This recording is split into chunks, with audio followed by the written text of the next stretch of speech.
Welcome everyone to the Fated Connections ARPG podcast, episode number 118.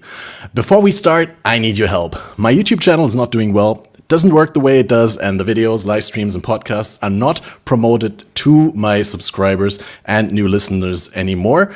And several people told me that they're not getting notifications, so if you just could make sure that you're subscribed and you have the notification bell activated, that'd be great. Also, if you want to help out, leave a comment and like to show the YouTube that you like this content. I'm afraid I have to bring this up because we got a banger season planned out with many episodes and awesome guests, and we're going hard again this season no matter what. But in order to be able to continue doing this next year, I will need more success or more support or both. And that's why we've started to include my end screen credits roll since a couple episodes ago to shout out all the current supporters who help me do this content. You can secure yourself a spot in the credits roll at the end of next episode by purchasing a subscription, either Patreon, YouTube, or Twitch. Thank you, and now without further ado, let's dive into the episode. We're just a couple days into the launch of the new 3.23 Affliction League, where you explore the Viridian Wildwood and return with wisps that buff the monsters in your area randomly and give them more challenge and rewards. We have access to 3 new Wildwood Ascendancies that provide power on top of all our class Ascendancies. Basically, all skill gems have been somewhat reworked and rebalanced because all qualities and lab enchants, and there's many more amazing things to discover. So, in order to discuss this, we got our co-host BalorMage here. How are you doing, Balor? Hello. Excited. This is the best, by the way. Top It is. 3 league of all time. Well, yeah. I can directly sign that. Yep, that is true. And we are just a couple days into the league launch, but we've played plenty. And here with us are 2 avid players who like to play the game as well, as much as every one of us, but in different ways. So we got Tryxt, the hardcore gamer who plays seasonally, but has made some awesome accomplishments through in Gauntlet and all that stuff. How are you doing, Tryxt? I'm not bad. How are you guys? Yeah. Hyped. And we have another guest coming up, and that is AphelionPOE. How are you doing? Good, fantastic. How you guys doing? Pretty good. Yeah. Well, what a blast of a league launch. Let's just directly dive into it by giving the people a little bit of our, first impressions, or maybe just lay the foundation for the first impressions by telling everyone what we did league start with. Balor, you want to go first?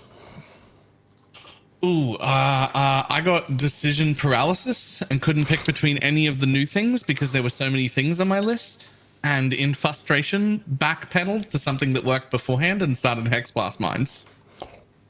Okay. Because decision paralysis got me, and Hexblast Mines was my plan before all the patch notes and the massive amount of options. And then I just couldn't make a decision, so I went with Hexblast Mines. It's been great, though. Nice. That's good to hear. And how about you, Aphelion? Kind of the same situation here. I was almost hoping that I'd get baited by one of the transfigured gems, and looking back, maybe I should have. But yeah. I went with the standard LI to into TS Deadeye for solo self on softcore. It's quick, it's zoomy. Wait, you said LS, not LA, right? LA. Yep. Oh, okay. Yeah, just making sure. I was like, quick LS.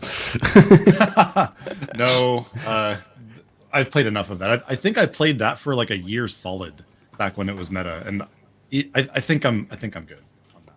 But no, it's tornado shot now. All right. Well, last but not least, I'm going to be last but not least, but before last but not least, Tryxt, what have you started? You're playing hardcore again, right? Like directly into hardcore after a long inactivity. Yeah, basically, like I don't know why I do this, but I find it fun. The whole risk versus reward kind of thing. I don't know, my brain's stupid. But basically, I play hardcore, and I'm not playing for like 8 months of the year at a time. So I stop playing I have a work season. A lot of people already know this, but it goes from like March-ish till November almost. And so I don't really get to play any games whatsoever during that time. And then I just hop back in and enjoy playing Path of Exile in the stupid way that I enjoy playing it. But jumped into a group self-found, which my buddies always do at the beginning of the league, which is so much fun. If anybody hasn't played GSF, highly recommend it. It's a blast. It's a vibe. It's great. But jumped in, decided to try something kind of new, something unique, just with all the new gems that came out and everything. I thought I'd try and test the waters. So I went Detonate Dead Elementalist, which is, no one's ever heard of. First. To be fair, though, to give me some credit, I have been playing Detonate Dead for like 4 years, and I was kind of one of the first people to do the Detonate Dead Ignite Elementalist, or, well, actually Necromancer at the time kind of thing, way back in Scourge. So at least I'm a hipster, I guess. This is just me trying to justify a meta move, but whatever. I mean, you only play 1, maybe 2 leagues a year, so everything's fresh for you. Pretty much, yeah. So...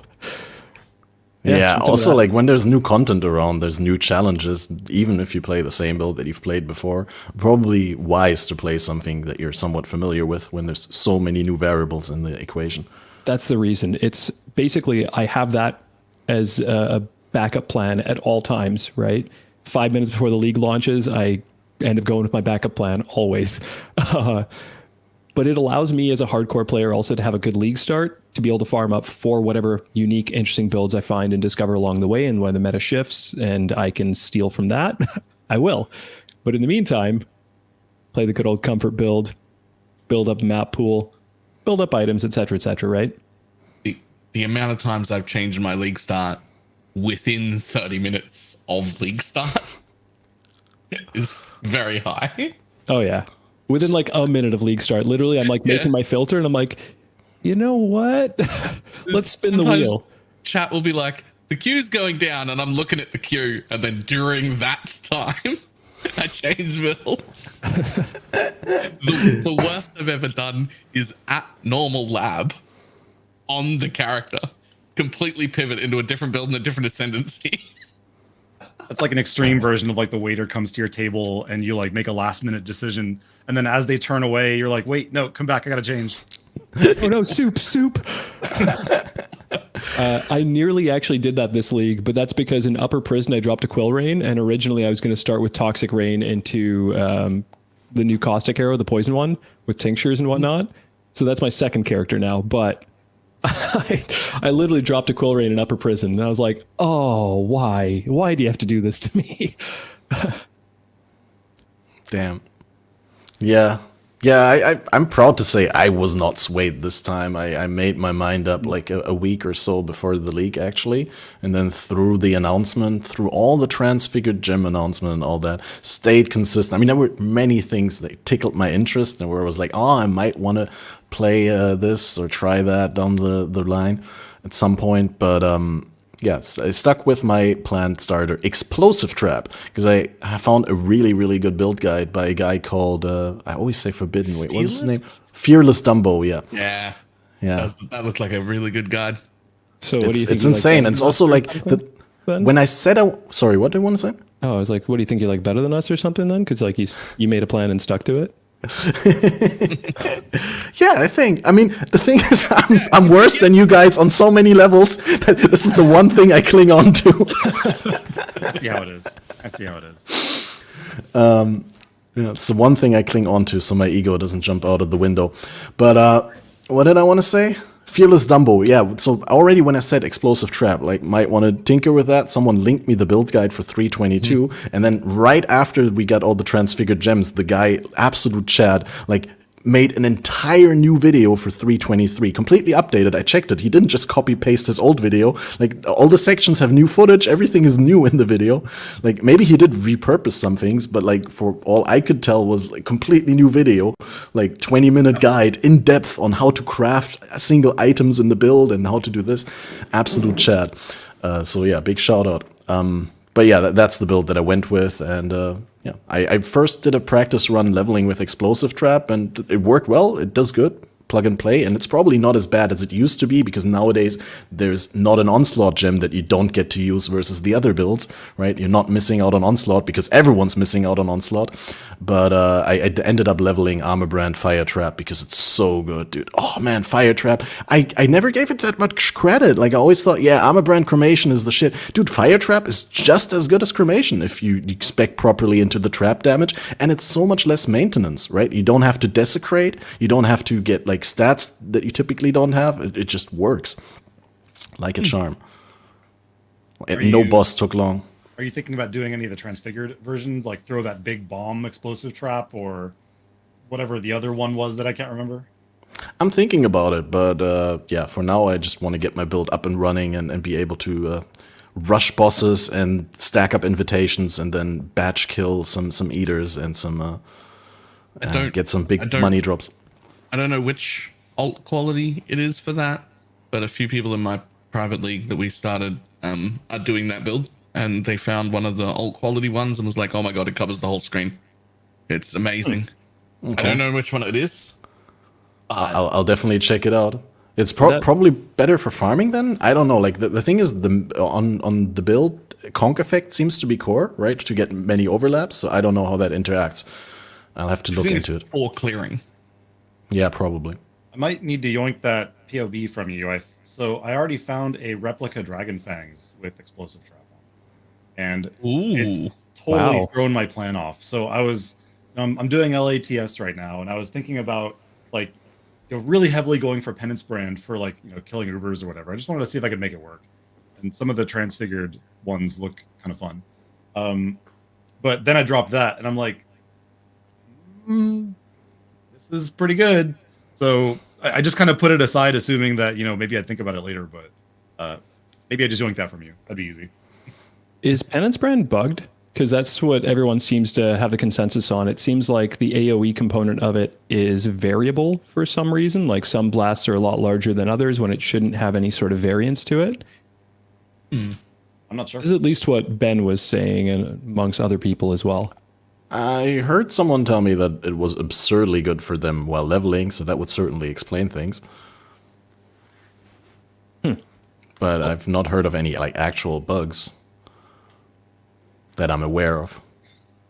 No idea. Not something that I would try personally, so that's why I asked the question. I feel like that could be like a podcast topic in and of itself. Is like, we've just had all these transfigured gems. Which ones are bugged and which ones aren't? But you've already played Explosive Trap a few leagues ago, didn't you, Adam? Where you, Quite a few leagues ago, your bosser? 2 leagues ago. Yeah, it was great. It was really. So that'll be comfy cozy for you to go back to. It could be. Nice. As long as you get the helm and oh, right. Okay. Wow. Is nowhere safe? How is nowhere safe?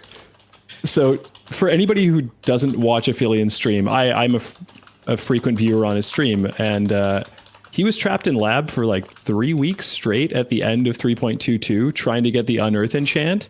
Like 300 plus labs later in SSF or something ridiculous. 460. 460. 46 gift to the goddesses. Oh my god.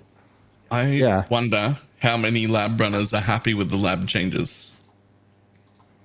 Because I personally would have been happy with labs removal. But I find myself more willing to run lab now than in the past. The rewards are definitely more immediate. Like, you have quite a wider selection of things that you can pick from. I mean, most of which involve gems. And it sure is a hell of a lot easier to bring a couple gems with you into lab than it is a couple of helm bases that. Yeah. I was going to say that threshold.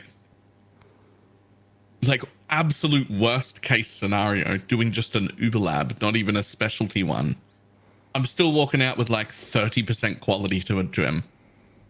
Right now they're like 1 to 1, or if you buy them in bulk, like 1 to 2. If I get 30 quality and then I do that 6 runs in a row, in that kind of bulk, you're paying 2 chaos per.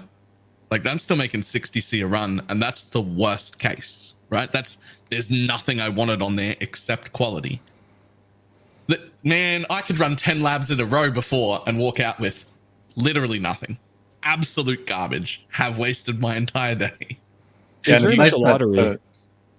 The the quality on gems is really meaningful now too. Like you almost don't feel the loss of the quality that we had before, because it was really just like an end game touch up for most skills, right? But now it's so much more meaningful in the active skills, and it really feels like a reward to be able to quality those gems.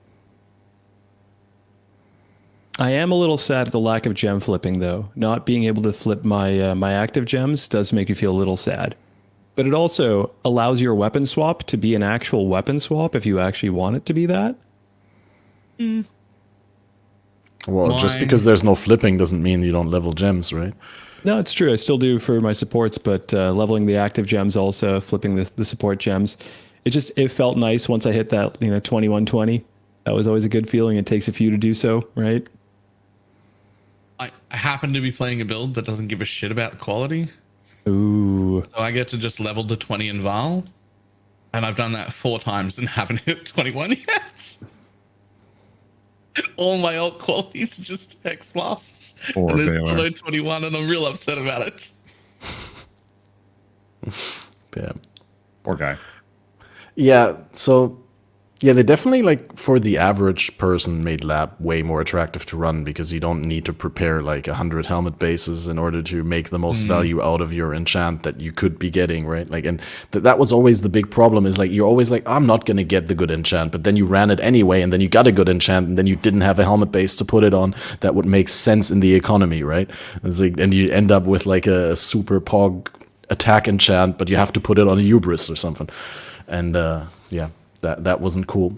The feeling of sending the plus spark one on your very first character of a league, and you just look at it and go, never again. The only helmet I have is item level 23.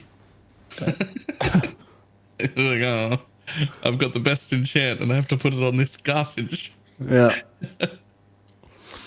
So yeah, I'm definitely happy with that, but I don't know. I haven't talked to lab runners whether like there's still the feeling of potential big tickets. Is there any transfigured gems that are really hot right now that like are in the divine range or something like that? I guess Balor, you wouldn't know because you're in a private league. Private league, Affilion solo cell phone. SSF. Okay, yeah. Catmaster, that's a question for you. I've been told that most transfigured gems are like 5C at best right now. So, because we were talking about Val gems, right? So some people are confused as to how it works with Val gems. It's pretty much like the previous alt quality gems, is that the alt quality or the new stuff that your transfigured gem has only applies to the base skill. But you can still corrupt the transfigured gem into a Val version, which provides the Val version of the base skill, not of the transfigured skill, right? And so I was saying, yeah, it's kind of hard to get the transfigured Val gem, because then you need to level transfigured gems, get them to 2020, and then double corrupt them in the temple to hit both the 21 and the Val. And that's probably a little bit more pressure. Then I was quickly corrected, and people said, well, the transfigured gems, for the most part, aren't that much more valuable than your regular gems. But that still creates another extra value off of the lapidary lens, right? Like that just creates another layer of endgame, which is kind of awesome. I can't imagine any of the gems being too expensive, because, like I said, we're in like a group self-found league. There's like 150 of us total. It's my first time starting one of those, but like, not only do we have pretty much every gem, we've got like multiple copies of every gem. Like, people have gone out and farmed, 4 of their own gems in just a few hours, on top of getting like a bunch of other gems at the same time, but like trying to get theirs and come out with like 4 of them after just a few hours, leveling their off weapons. They seem very, very available, which I think is good. I think one of the worries was, oh, but I can't start an alt quality gem, even though it looks cool, because I'll never get it. Was like a common thing that was happening, at least in my chat. Turns out you can get anything you want. They're all very obtainable. You can just go farm it yourself. Yeah, that was the neat thing that I noticed just from having a few streamers up in the background while starting the league launch. A few of them that were actually starting with the alt quality gems, or transfigured gems, pardon. They actually went and farmed them, and it was relatively quick. It seemed they were done in half an hour to an hour, maybe, and still had a good league start. Right? Like, that's a beauty of the way that I feel towards this. Again, Here's my little SSF rant.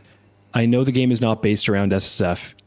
We do not create this game for the purposes of SSF. It's an extra pressure that you put on yourself for the fun of it. But anytime something is farmable on your own accord, the game just seems to feel a little better for the average player. Like, the average player doesn't have to trade for it. They can have a goal in mind to farm for this item or farm for this gem, whatever it is. And that feels nice. I know a lot of people probably who are lab runners might not feel so great about the lab changes because their windfall got taken away from them. It's now a lot more consistent than a lottery to be able to actually get that really nice helm enchant. But the average player wasn't farming their own helm enchants. They wouldn't even consider that within their build unless they're playing in a trade league. And even if they did, a lot of the time it was outside of the realm of possibility for them because it's a few divines and that's, cost just adds up and adds up and adds up. Now, that's gone. Farm it yourself, get yourself you're good. Or way worse, you're a player who doesn't know any better, who's relatively new, thinks to themselves, I'm going to go farm my own helmet enchant. And then 9 hours later have never seen it. Or 460. No, 9, huh? Okay. So, interestingly enough, the heist changes seem pretty good as well for all the heist runners. Now, I still haven't been to the Rogue Harbor, and you couldn't pay me to, but we have heist runners in the private league that are talking about it, and apparently heist feels way, way better too. They feel like a lot more free. They're allowed to run all of their, what do you call them, blueprints and whatnot, without having to be really picky about stuff. And then all of them are giving rewards they're happy about at the end. It seems so nice to think that at the end of the league, all of your blueprints can get used, except instead of having, 3 types being used, and then there's just a tab of 20 blueprints that you're never, ever going to run because you're like, I don't care for another trinket. I don't need to spend the next X amount of time and X amount of rogue markers on getting that. So it does seem quite nice, and I've heard the rewards are quite good. Heist seems to be the play, which makes me sad because I'm with you. I hate heist. Oh, but I love heist rewards, though. Yeah, exactly. I just want other people to run heist for me, which is why solo self-found is not an option, but small private league is. That's so unselfish of you. You can just want people to go get rewarded for you. Yeah. So I know we were only a couple of days in, but how do you feel so far switching to a GSF from playing Trade League for so long? I kind of love it. It feels incredibly communicative. We did something, well, I don't know how different this is. I don't know how many people, but it's almost communist league. These are our maps, our rewards, our everything. So my entire guild bank is I bought several extra quad tabs. They're all set up for, these are where all the heist rewards go. These are where all this goes, tinctures, charms, everything is free. There's no trading for currency. It's a rule. Just everything is free. There's no such thing as being rich. You see something you want, you take it. You get something you don't need, you give it away. That's very, very different from my normal standard play, which is become Scrooge McDuck rich and then use that money to overpower any mechanic in my way, which is what I normally do. It's just profit, profit, profit, profit. And this one is just, there's no such thing as profit. Just do whatever you want. Someone got a mage blood 12 hours into our private league, though. What dropped it? How? Reliquary key. Oh my god. Nice. It's Wow. 12 hours in. And the dude's mage blood. That's not just a And then he mage blood. ID'd That's a foil mage blood. The foiled mage blood. We didn't have a divine in the league, but he ID'd it. It was 4 flasks. So, Wow. and the guy who got it had never had a mage blood before, which also makes me really happy. That's way more exciting than if someone like me gets a mage blood from a foil. That doesn't matter. I've got 14 of them rotting in standard. That's not that important. But when someone who's never had one before finds one, that's huge. And on day one, That's in a private bonkers. league, So That's really there's cool another. part. You guys can kind of share the rewards together and kind of share the excitement. Whereas in trade, it's very much like a competitive thing. If someone else gets a mage blood and links it, it's jealousy. But in your league, it's yay, everybody's happy. You're throwing a ticker tape parade for everyone. That's great. So warm and fuzzy. So far, we'll see if this lasts. If there's still a decent amount of people playing, like, 6 weeks in or whatever, then there's a good chance I start alternating leagues and doing like my own like group found league and then trade, because I still do like the idea of like amass currency, be in front of people, do MF quant stuff, but doing it every single league was starting to get a little burnt out, and this is very different. So I might start like alternating, but it depends on how long it goes. Like if everyone's still playing it and excited, I'll stay there. I am very excited for the next few weeks though, because I plan on doing my alts in the private league is I've got a little spreadsheet for everyone that's in the private league, and we're gonna make a section for them to be like, hey, here's some builds that I haven't seen covered anywhere with the new alt qualities that I'd love to play, but I can't figure out how to play it or whatever. Right? Like, and so we're gonna take all the alt quality ones. I'm gonna pick one that somebody suggested or wants.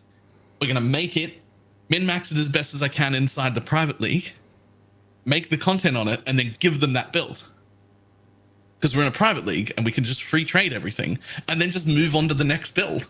Pick another gem, make the content, give it away. That's super cool. I like that a lot. That's awesome. Yeah, because it's communist league. Like when you give it away, you're not giving away your own items. It's like part of the group farmed efforts, right? Yeah, it's nice. The pooling, I like that. I really like that. That was a great question, Tryxt. And I don't want to because there's so many things to talk about. I don't want to linger on the gems in the lab for too long. But there was one thought that I quickly want to say before it leaves my brain. Which, I mean, I'm already impressed I was able to hold it until here, honestly. But no, what I was wanted to say is yeah, lab enchants was a pain in the ass, especially you wanted them on a specific helmet base. And then if you had like your helmet set up with the enchant, you're never going to change the helmet anymore. And I think that's like just a level of friction that they want to remove. Going towards PoE 2, they're working on like removing the socketing and the gem recoloring from the items, so that when you find an item that is an upgrade to your build, there's not so many hoops that you need to jump through in order to actually be able to put it on and enjoy it, right?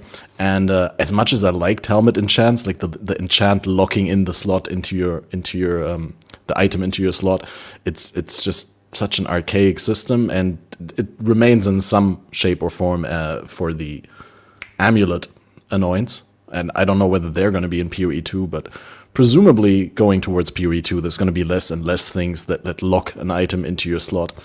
Or fewer and fewer things, and maybe for 1 or 2 slots, but hopefully not for the helmet and the other main slots. So that is a great development. That's one thing I wanted to say, and the other thing I wanted was a question, which is, we've already said that the transfigured gems are super available, and I've compared it earlier on stream to when they released Conquerors of the Atlas, and Siege of the Atlas, and Ashes and Omni were both super available. They were like way more common than they are now, right? And we weren't sure at the time, but we congratulated on a good balance decision. Specifically, Balor was very vocal about this, because I quote, when there's new, powerful, fun items introduced in a league, they should be introduced at a very common rate so that everyone can play around with them and like find what they like about it and what they don't like about it. It encourages experimentation and feedback, and then somewhere in a future patch, it's fine if they balance the power a little bit, but instead of taking a lot of power away, making them less accessible, so that there's still something to look forward to, because now you know how good they are. But anyway, I repeat myself. You get the point. What I was going to ask is, do you think this is intentional, and do you think they're going to be rarer in the future, or do you think this was a mess up, or what do you think is the design goal here, or what would you like to see?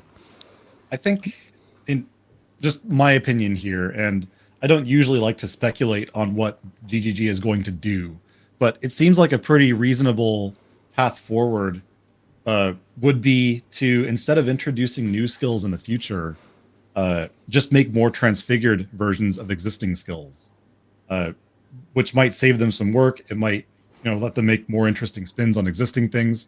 And I think, to your question, that you might solve 2 things there. One being, try to shake up the meta without needing to put too much work into it. But 2, make all of the existing, specific transfigured gems a bit more rare, because, you start to dilute the pool a bit more. So I can see transfigured gems becoming a bit rarer because of that. But as far as just like their base rarity, I don't know. Should they be rarer? I'm not sure, because many of them are sort of build defining, and would be a little unfortunate to they're not just like straight power creep in many cases. So it would be unfortunate to see them become more rare. It's not like Omni where you put it in place of something else and just all of a sudden your power just goes all the way up. But that said, it would be unfortunate, but maybe they do it.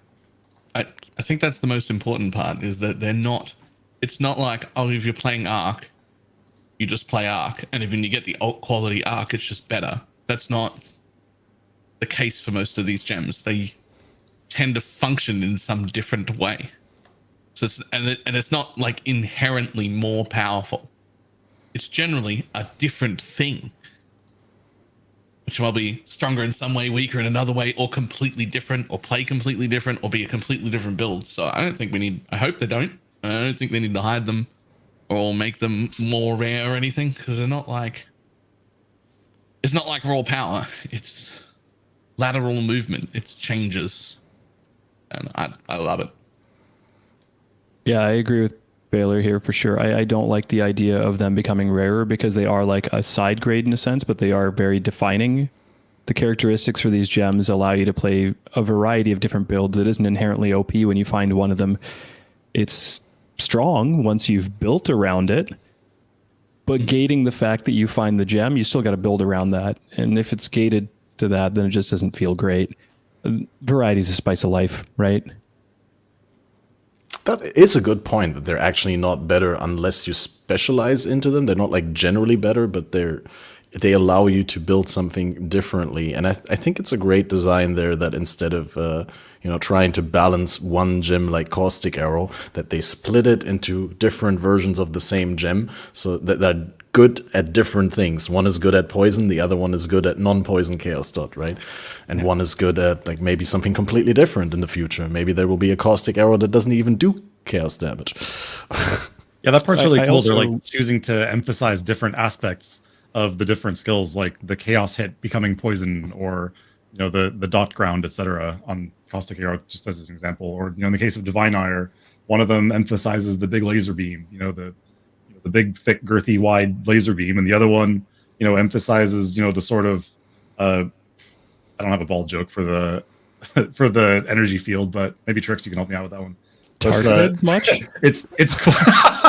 it's cool to see them emphasizing the different parts of the skills, and I definitely think that's a path forward that they could take. I just have this mental image of like the GGG team, like just getting drunk at ExileCon, right? And just be like, dude, what if your Scourge Arrow just like shot around the whole entire place? No, man, like Lightning Trap. Think about Lightning Trap. What if it bounced everywhere? Oh my God, that'd be so much fun, dude. You're not far off, actually. And they just did it. Ball lightning, instead of moving, just rotated around in a circle on the spot. Ball lightning. And like, yeah. That's what. Yeah, no, that's super cool. Specifically, I also like the gems that have deactivated inbuilt conversion, because I know that Octavian, way before he even like started to work for GGG, was like pushing that idea of like wanting to play specific skills without the innate conversion, like kind of switching it off and doing something different with it. But yeah, a great topic, but there's so many other things to talk about. Let's delve a little bit more into the league start and talk about the Affliction encounters and about the new ascendancies. How long did it take you guys to get your ascendancy in the Wild Wood? Like, when did you actually get it? Because I have heard different things. Some people got it as early as Act 2. For me, it took a little bit longer. And did you get something different, or did we all go with the Oath of the Magi for the empty socket bonuses?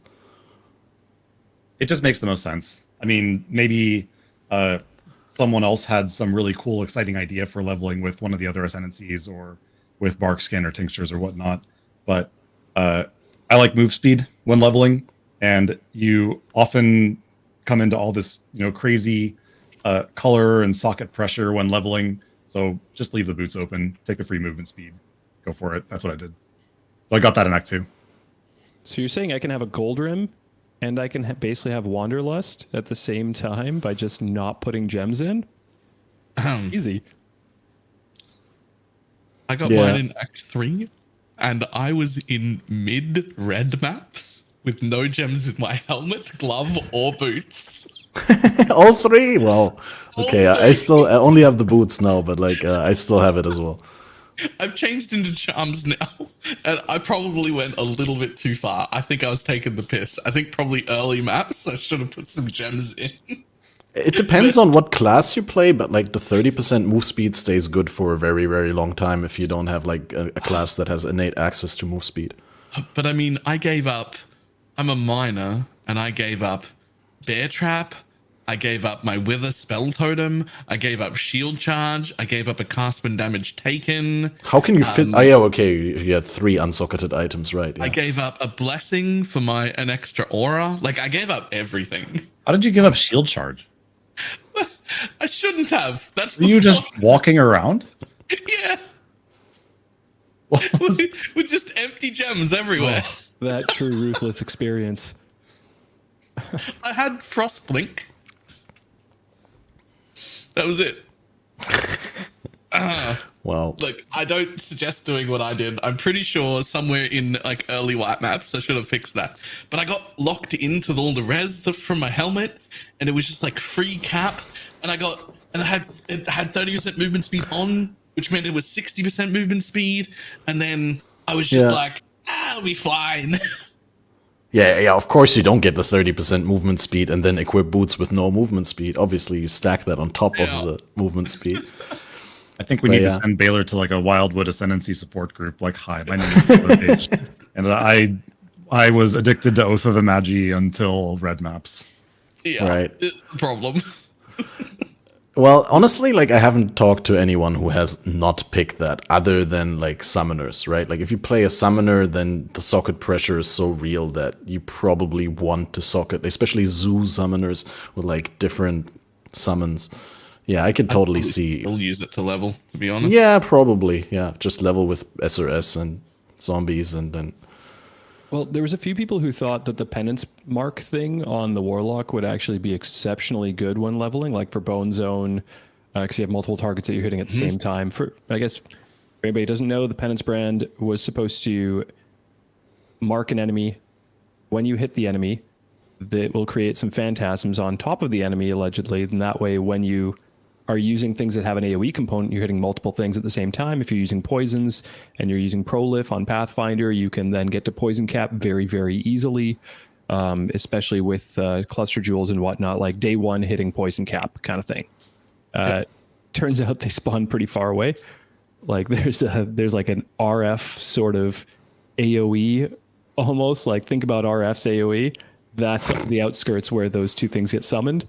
So not close enough to Prolif, not close enough for Bone Zone overlap, like not the way that they had explained it in the FAQ. So I thought people would take that at the beginning of the league and, you know, have an easier leveling experience for certain things, but allegedly not. That sounds pretty unfair. What, they spawn like half a screen away or what? Nearly at the edge of the screen. It's very far away. There's no chance to Prolif. None. That's definitely different than advertised. Very. Yeah, it's actually like the one negative thing that I had to say about the whole league is that one line in the RAQ was like super misleading. Because they answered the question, can they prolif? With yes, they can absolutely prolif. But it was 100% bait because like technically they can prolif, but nothing is near enough to them to prolif. So it's not. It was like the one negative I have about the entire league is that patch note was like very misleading. Here's a promotion. We're going to give you a parking spot. We didn't say where the parking spot was going to be, but you have a parking spot and it's possible to park on site. This is kind of the feeling I got from them.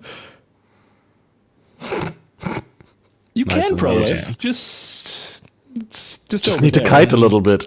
Yeah. Yeah. The adjacent lot kind of thing. Or just scale that. So that skill wasn't so good for leveling, I suppose, unless it's, you know, for triggering some kind of on death effect or whatever. But honestly, like just grabbing Oath of the Magi or however you pronounce that, and you know, just zooming I think was the sensible play, and I think most people went with that. But I mean, it's just the leveling experience. By no means is that required, right? Like you could have almost picked anything. It would have been just extra power on top of what you're doing. I think the word you used was triggering. That was a good word. Yeah, I mean, it's still good, the penance mark skill. A friend of mine in the league is playing Chains of Command, and he's having a blast with the penance mark, because obviously multiple phantasms that are targets for you to trigger on kill. That's really, really good. But, yeah, is there anything else that you would consider early on to pick? I mean, other If you than... had a good charm or the backpack slot, right? Yeah, the backpack I was thinking about. The backpack sounds good, but I mean, I couldn't give up my movement speed. No way, sir. The thing with the backpack is the way you go faster when leveling is to not pick up as much stuff. If you have an extra backpack, you will just pick up more stuff.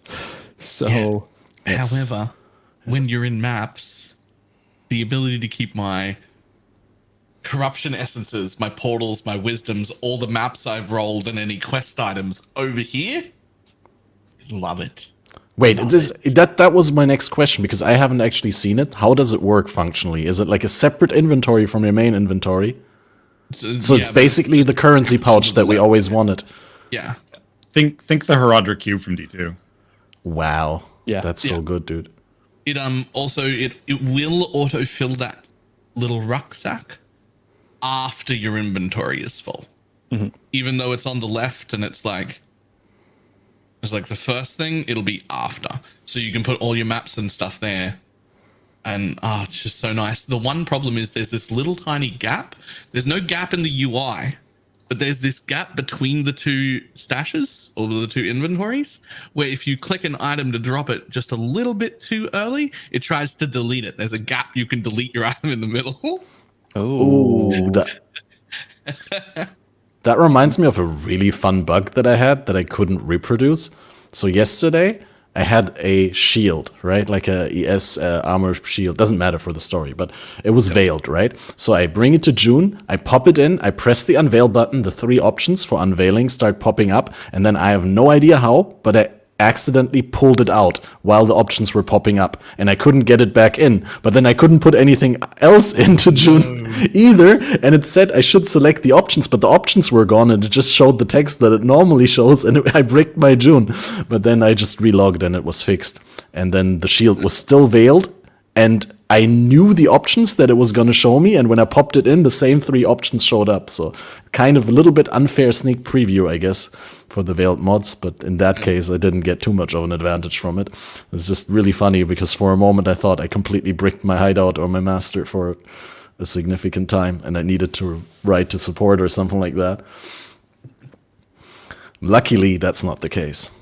So, since we're already talking about the Wildwood Primalist, not only does it come with a set Wildwood Rucksack, which has 20 inventory slots, but the 3 charm sockets. 3 of these charms. And what charms are you running, Balor? Like, do you have anything good? Private league, so I'm limited, but I have 3 good single mod charms. Okay. Because I'm playing Hex Blast, my first one is your hexes can affect hexproof enemies, because that was annoying as shit. First of all, it's a map mod you can't run. And then second, even if you don't do that, like there are hexproof mobs. And when you can't hex things as Hex Blast, it's a little awkward. So I got that one, but it's got nothing on it other than that. Then I got one that's 99% critical strike chance if you haven't crit recently. Miners never crit. Mines don't count. Traps don't count. Totems don't count. I have to crit. Doesn't happen, so I just got 99% crit. I need that one for my build. And one with 0.5% base crit while at maximum power charges, which is great because Hex Blast's base is a 4% crit base. Oh, so I'm scaling a crit build. That's so crazy, dude. That's like 12.5% more crit chance. Yeah. No, 20%. Wait, what? 25% crit. More crit is what it is. But it's an eighth of 4. So, is it? Well, yeah. 25 would be a whole. Yeah. Yeah, okay. no, it's 12.5% more. I just double second guessed myself. Yeah, but that's been pretty good, but they're private leagues, so they're all just single stat charms, but it's still really good. Hopefully I can upgrade into some bigger stat ones. Wait, I got one that I just found when I did the boss that drops a bunch of charms. I don't know which one it is, but I got one that I want to use, and that's this one. Saboteur of the Saboteur with the global chance to blind on hit, crit multi against burning, and crit chance against shocked enemies. Which, I mean, obviously using skitterbots and explosive trap, they'll always be burning and shocked. And then global chance to blind on hit. I mean, I hit like 500 times per second, so that's also always going to be up. I'm definitely going to use that once I spec into the Charm Socket Ascendancy. Yeah, that's really good. I like it. Very good. The other ones I got are, yeah, good single stats at best, right? Like even the double stats only have one good stat, but yeah, this one I'm really proud of, especially because double Saboteur. Tryxt or Aphelion, you got any charms that you want to highlight, that you want to share? Let's see. I have one for Consecrated Ground on hit and percent strength. And I have one for Saboteur like yours, but it's a tier lower, and one other thing that I can't remember. But I only have 2 really good charms, and I'm actually not spec'd into Primalist yet because I can't find the master. So still hunting for that one. Follow the blue. Oh wait, you can't really see the blue. Trying. Yeah. It's hard to see.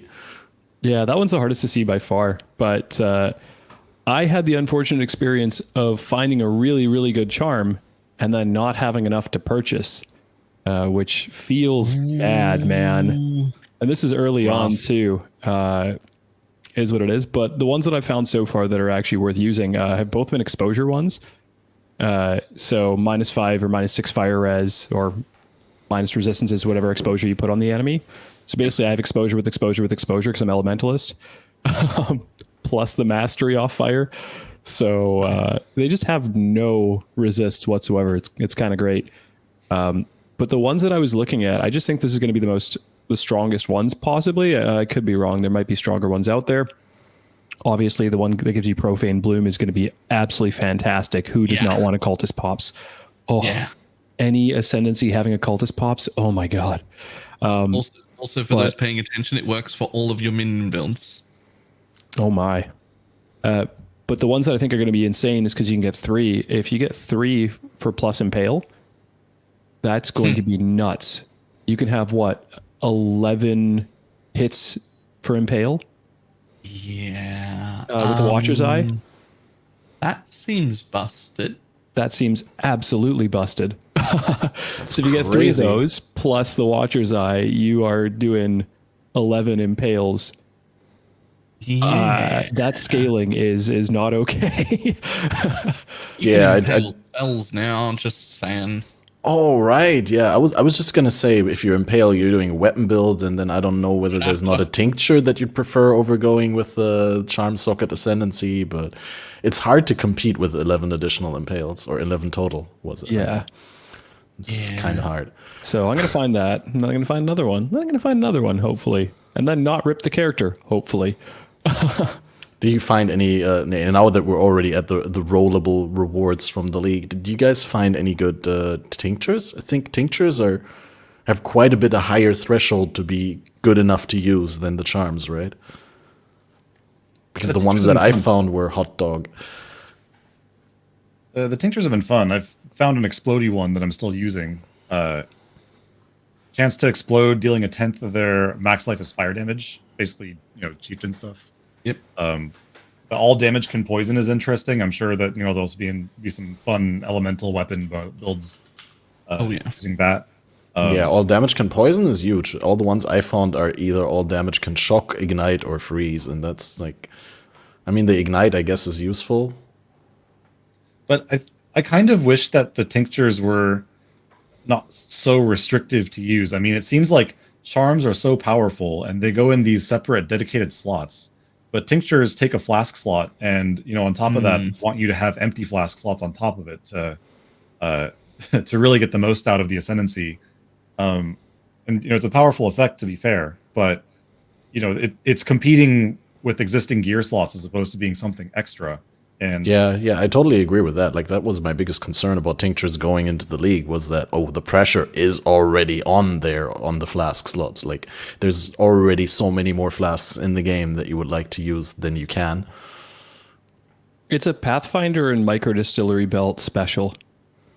Yep. Like, you will see so many of those this league that are using tinctures, that are using micro distillery, because you can only have 4 slots for flasks, and playing Pathfinder. I don't know too many builds that are not Pathfinder that are going tinctures.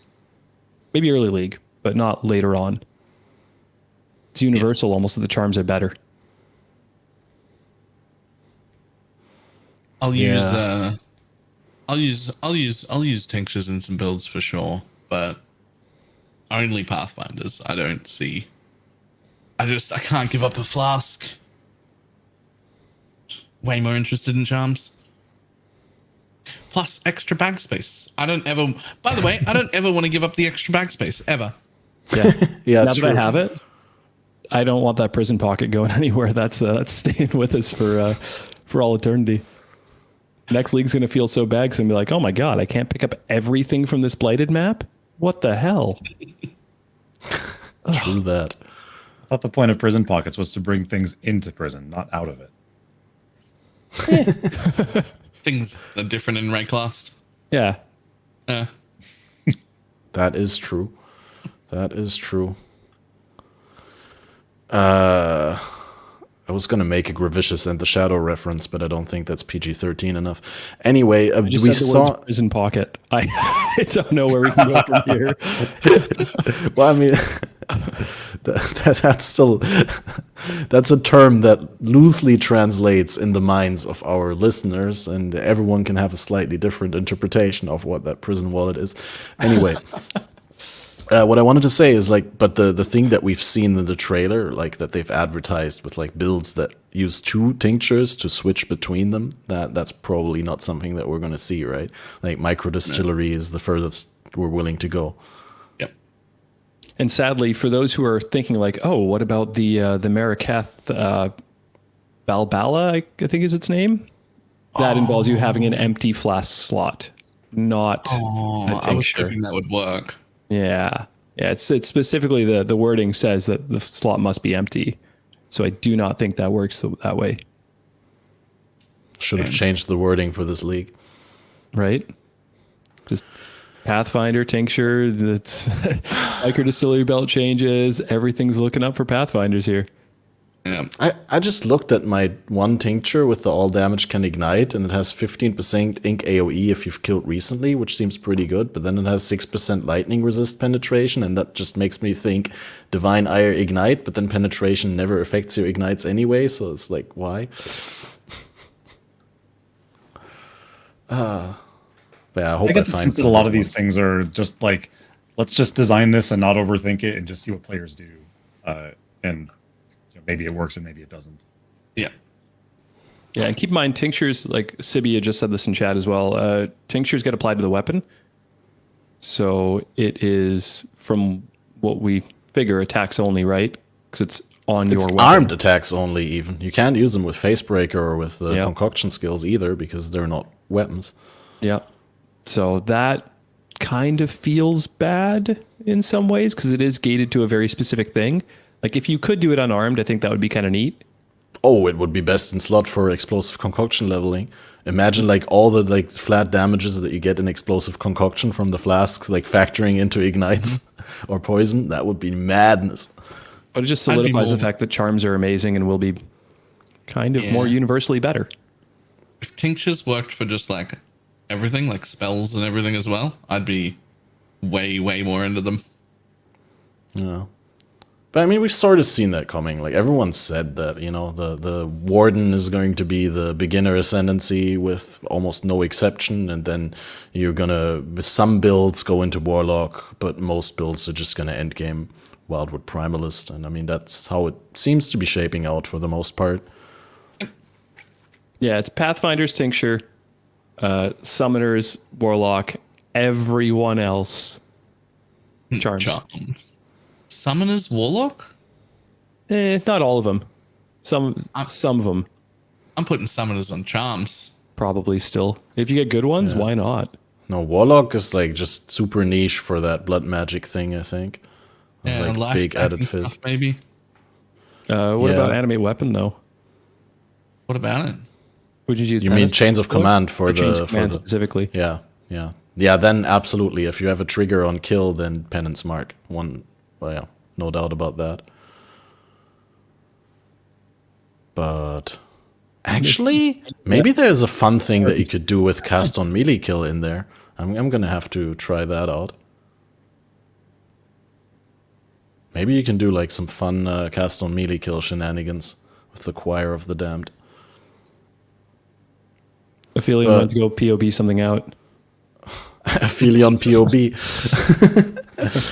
Nice. But now that we talked about the rewards, or touched on the rewards, there's also, of course, other rewards that we haven't seen yet, which reminds me of that. Did everyone see that insane jewel that Kripparrian dropped from that one boss in the league? So yeah, that's the Wait, final I'm boss, showing that right? one. That one, we need to see that one to put it into context. And like when I first saw it, of course, it was a little bit more insane than it is actually now that I know that those stats are randomized and that are not guaranteed to occur together like that all the time. But the pool seems insane. This is the jewel that Kripparrian posted. It has 12% reservation efficiency, crit strikes have culling strike, 12% fizzes extra random element, and melee hits have 15% chance to fortify. And I'm like, if I had 12% mana reservation efficiency as a single line on any jewel, I'd take that jewel. Put it in, yeah. Happily. So I've seen a lot of people mention that they're like, oh, I already fought the King of the Mists. What the hell? Why did I not get the last points? King of the Mists has 2 fights, a mini boss version where you just find him randomly, and then another version where you'll find 3 little altars that you click, opens up a portal, then you fight him in his stronghold. I've had that Fun once, fight. and I failed it hard.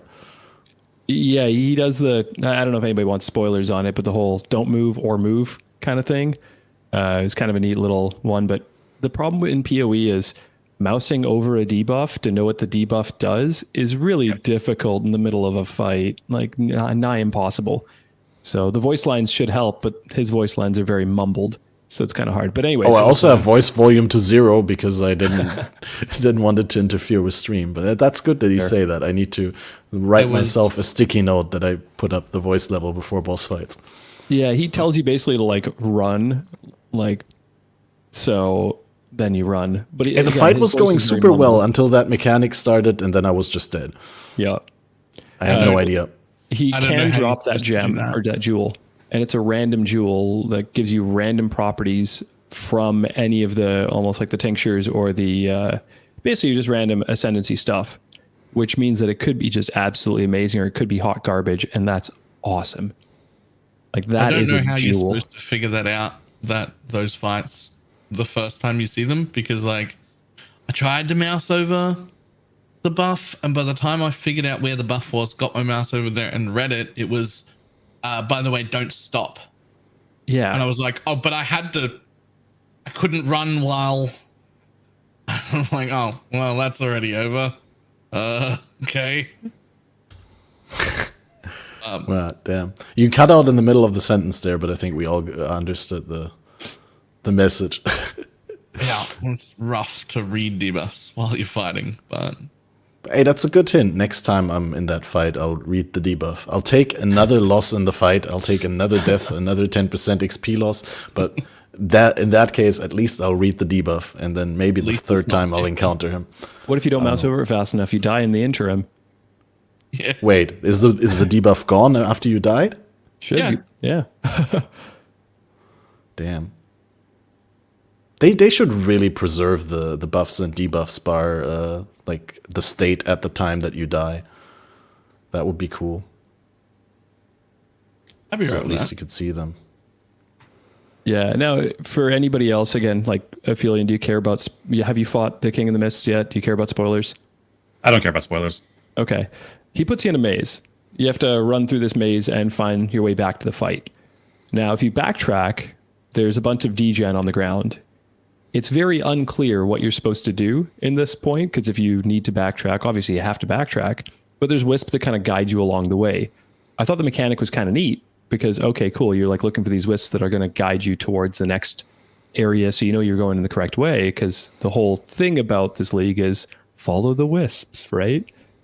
But again, a voice line or something to kind of indicate that you have something that you need to do, like there is a method to this madness, is always nice to have. And that's one thing that GGG tends to lack a lot of the time in boss fights, is just, you know, in like, let's go with World of Warcraft. There's the red thing on the ground. Don't stand the red thing. Okay, cool. We know not to do that. The I was boss going will to say, something or yell something. expecting a method to the madness in Path of Exile. Come on, man. But that just makes it so much more intuitive for a boss fight. Like those kinds of things feel good. Like the Maven boss fight, the first time you do it and you're like, what the hell is this? Oh, I kind of understand. I'm supposed to stand on those spots. Okay, I get it. I thought that was actually quite neat, even though I know a ton of people absolutely hate the memory game phase. But just when it comes out a new boss like this, where you have one chance of that encounter, if you die or if you log or whatever, you're out of the mists, you're gone. You got to go find that boss all over again. The less intuitive type of debuffs and things like that could be mitigated very quickly with just a voice line or something to make it intuitive. Would be nice. But What kind of time pressure is that during that phase? Like when he teleports you into the maze, is there something like creeping up behind you that's, you know, gonna kill you slowly unless you keep moving forward and finding wisps? Or not that I know of. I think at least I've only done the fight once. You just can't backtrack on spots that you've already been to, because then it covers it in like a degen. okay, so you can go forward and stop and just, you know, look around and, you know, scratch your nose and Yeah, but it's a big maze that has a bunch of different pathways to go. So if you take a step forward and now you've blocked yourself off from the correct path, might be difficult. But yeah, I literally stood there. I'm like, what do I do here? I long as the died degen once is it. in that maze. Oh yeah, and the degen's not clear. I didn't even know I was standing in a degen, and I died to it. Yeah, So is it pretty Well, strong? then? sometimes It's like a- degens. very, Go for it. very strong. Oh yeah, very strong. I've had that with Chaos Dot, like the Desecrate from the it's the map with the Alira bosses. Like when she casts her Desecrate, it's like almost instant, and you directly have like a huge desecrated ground underneath you. If you get minus 60 Chaos Resist, it doesn't even seem like a degen. It just like instantly kills you. It's like it's essentially a one shot. that kind of like in Delve. Kind of like, yeah. But outside of the King of the Mists, what other encounters have you like found, and like how did you find the balance in general? Like A, of the encounters in the Viridian of Wildwood, and B, when you come out and it buffs the random monsters which you have no control over, how did you find the power level of those things? I don't want to touch your pulsing tuber, GGG. All right, stop making me open those. Has anyone fought the dude who has a giant red AoE circle around him and blinks all over the place yet? I don't know his No. name. I don't think so. Okay. I'm not going to spoil the fight, but I am going to tell you what his debuff is, because this is So you don't have to read it. Yeah, this is insane. He has a stacking debuff in a large area shown to you by this thin red circle on the outside of his area. He also like blinks to you at very quick speeds, so you have to get out of that debuff repetitively over and over again very quickly. That debuff stops, not reduces, stops all recovery. No leech, no regen, stops recovery, and deals a heavy amount of damage over time in physical, fire, cold, lightning, and chaos. All. And that is rough. It is very rough. It deals all damage as damage over time and stops all your regen, and it blinks on top of you. I don't know what the hell they were thinking. That mob is cracked. Time to roll a fast hitting life gain on hit build. And That mob is cracked. the degen is on top of it, and it's just Like, It's the same aura. It's the one aura that stops your regen and puts the degen on you, and it stacks. Yeah, that seems fair. Yeah. I actually realized I did fight him like a couple of times, but he doesn't have a ton of HP, so No, Val DD. he can die relatively quickly, but also so can you. Yeah. Yeah, it's a bit of a... So I'm going to have probably a little bit of a different opinion, obviously the hardcore aspect of things. Number one, did anybody see what Ben died to? And Alkaiser died to? yeah. No, actually, no. Okay. So it was an instant gib of like he killed a rare or a mob, and then he died. Both of them had this exact same thing happen to them. And then GG patched it a couple hours after Ben had died to it and died at level 100. Basically, there is a mob that actually casts Detonate Dead. From what we know, it casts it, and even if there's no corpse around, once the corpse happens, if it's within that cast timer, like that cast window, the corpse will explode instantly. So he killed a rare and just popped dead. Wow. And that was a bug. That was not supposed to be a thing. And so, needless to say, on the first day, a bunch of us hardcore players were like, don't go into the mist. Don't you do it. Don't you dare do it. And then every single time somebody in our private league died, we were like, how'd you die? They're like, guess. What do you think? What could it have been? God. And so that was the thing. But basically, risk versus reward is always just the biggest crux in hardcore. Sometimes there is no reward, and there's a lot of inherent risk. And that obviously feels a little bit bad, right? Like, it doesn't feel great when you do a bunch of things and you're like, oh, I received nothing for it, but I was on the edge of my life for a long, long time. Also, the other thing in hardcore is you want to hedge your bets always, right? Game knowledge is important so that you can actually make RNG be in your favor. That's how you keep yourself from dying. Anything random is the antithesis of what you want because, well, random things can kill you. That's where the league mechanic is difficult, because if you go inside the league mechanic at the beginning of your map, you zoom through trying to find a merchant, you don't find a merchant, but you got 3,000 of the juice, and then you go back into your map. Even if you log off, by the way, if you log off, it will still do the explosion within your map. So you cannot avoid it in any way, shape, or form, even if you do not want that as a perk. Yeah, your map is then cooked. It is terrifying. The best one I found so far was this guy only had one of the primordial or one of the buffs. It was a cycling damage reduction, has energy shield. So when it cycles the damage reduction, which is the majority of the time, you cannot damage it. So you can't get through its energy shield. Because the buff plus the cycling reduction makes you do literally 0 damage. Now, once it goes on the cycling damage reduction and you can actually hurt it, keep in mind it's hurting you this whole time. Then it'll just go back to cycling the damage reduction once you've nearly gotten through that energy shield, and it'll start regenerating its energy shield again because you're not actually doing damage to it. Oh, that's awful. So that's the fun ones that I found so far. And just that's problematic in hardcore because you have just bricked your map by trying to engage in the league mechanic. If you found a merchant, oh, you're perfectly fine. You can actually buy something, buy stuff. Also, again, you can't leave the mechanic without, logging off if you don't want to do the mechanic if you walked into it. Like, there needs to be a button where you can leave the mechanic. That is basics for all of the mechanics in PoE. Yeah, I agree. That's something I felt button, multiple please. times. Yeah, I want to end it just like my delirium or something like that. Oh yeah, I loaded more on my plate than I'm willing to eat. Let me give it away. And that is worse in hardcore, which again, I understand. Let's not build around hardcore, but that's to help other gamers too. Like, if you just don't want those buffs, log off. If you want to get out of the mechanic, push a button. Kind of needs to be put in there.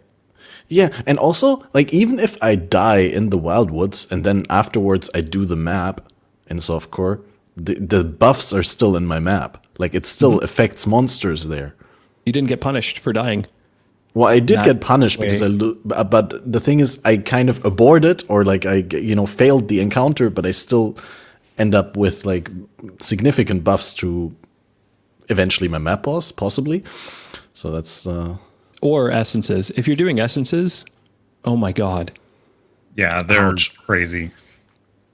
If they get more than one of these empowerments, you are dead. What if they get 6? Yeah, there's actually there's that bug right now actually that that I hope they fix soon. It's on their issues tracker, but yeah, they It can affects be. map bosses as well when you duplicate map bosses.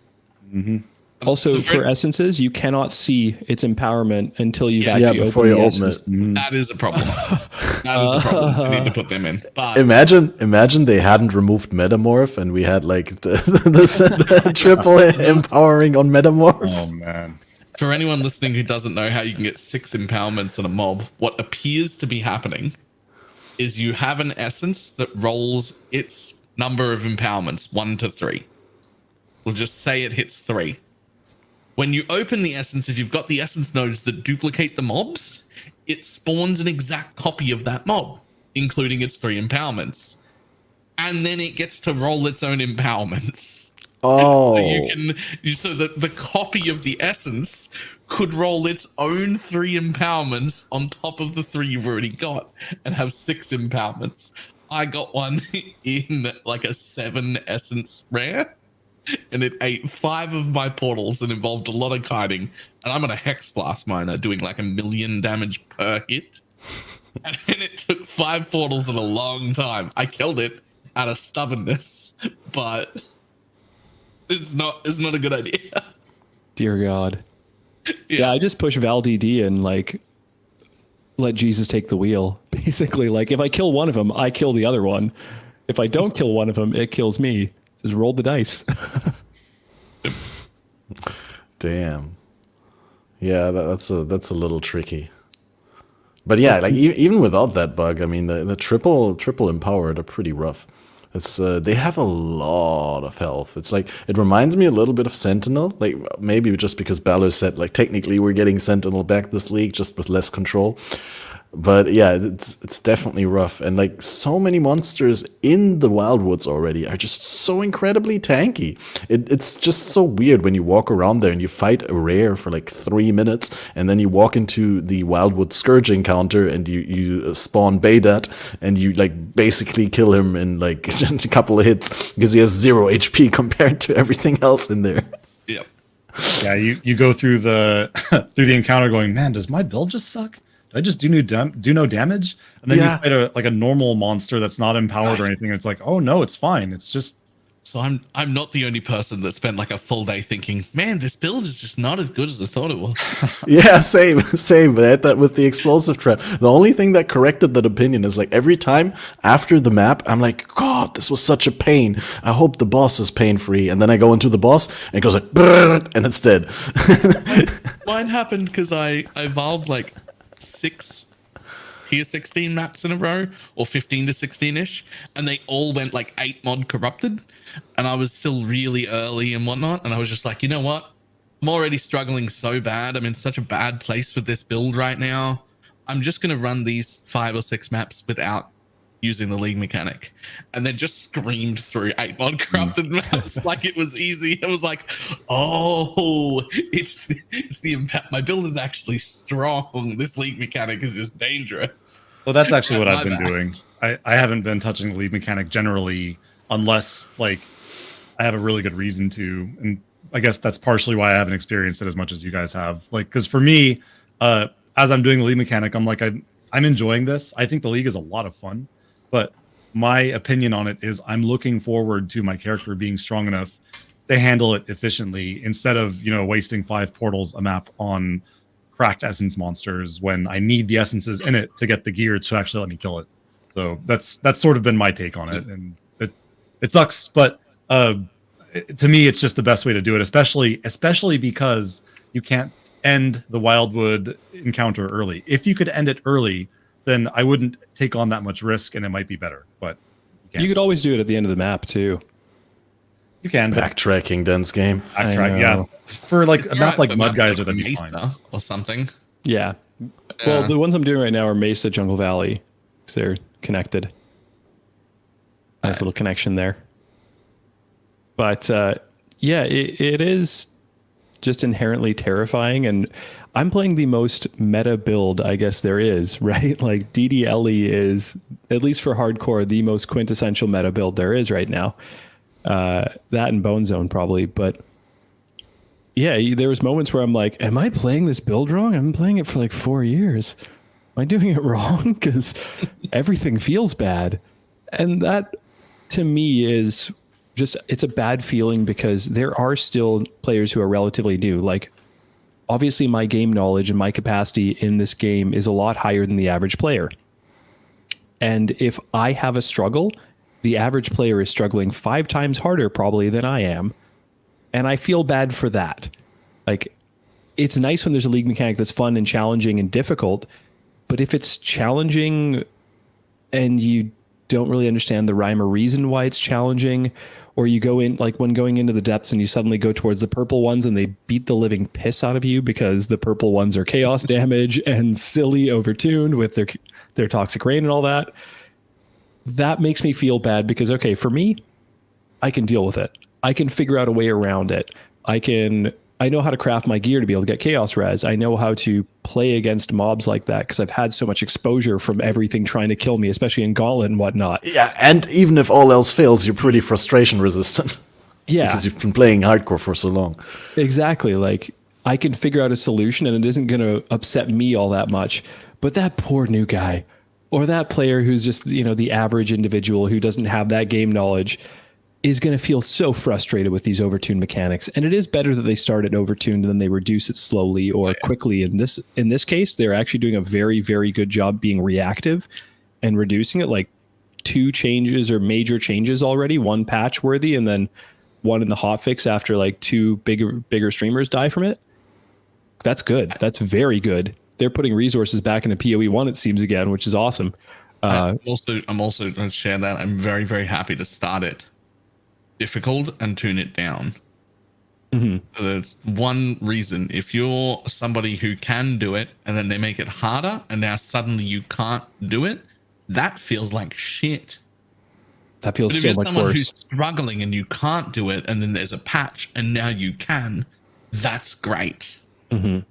So once that gets tuned, I think this is going to be a very good feeling mechanic for the majority of people. But it also, real quick, I know this is like a bit of a side note, but it feels like crap when you try and shield charge in that area. My God, any of us Zoomers who use shield charge just feel so terrible. Oh, can I have a mini-map, please? Yes, please. Yeah. Calandra flashbacks. Baylor, I thought Dude, it does help if you're the Warden Ascendancy, you can get like the unique and rare enemies displayed on your minimap. That helps a little, right? True. You still don't get a layout, but I really like that for that reason. But I think that's like quality of life, like almost GUI functionality that should be rolled into the game rather than gated behind like a borrowed power Ascendancy that's only around for 1 league. I'd say the same about the Wildwood rucksack, though, of the backpack with the extra slots. Maybe they're just testing to see like how good it really is, like how much it changes the rules of the game to see whether they can roll it into the core game. But that's why I liked Metamorph. It gave me an indicator of where mobs, in a sense, were. Mm-hmm. Like, okay, there's a little marker there. I know there's some form of density in that area.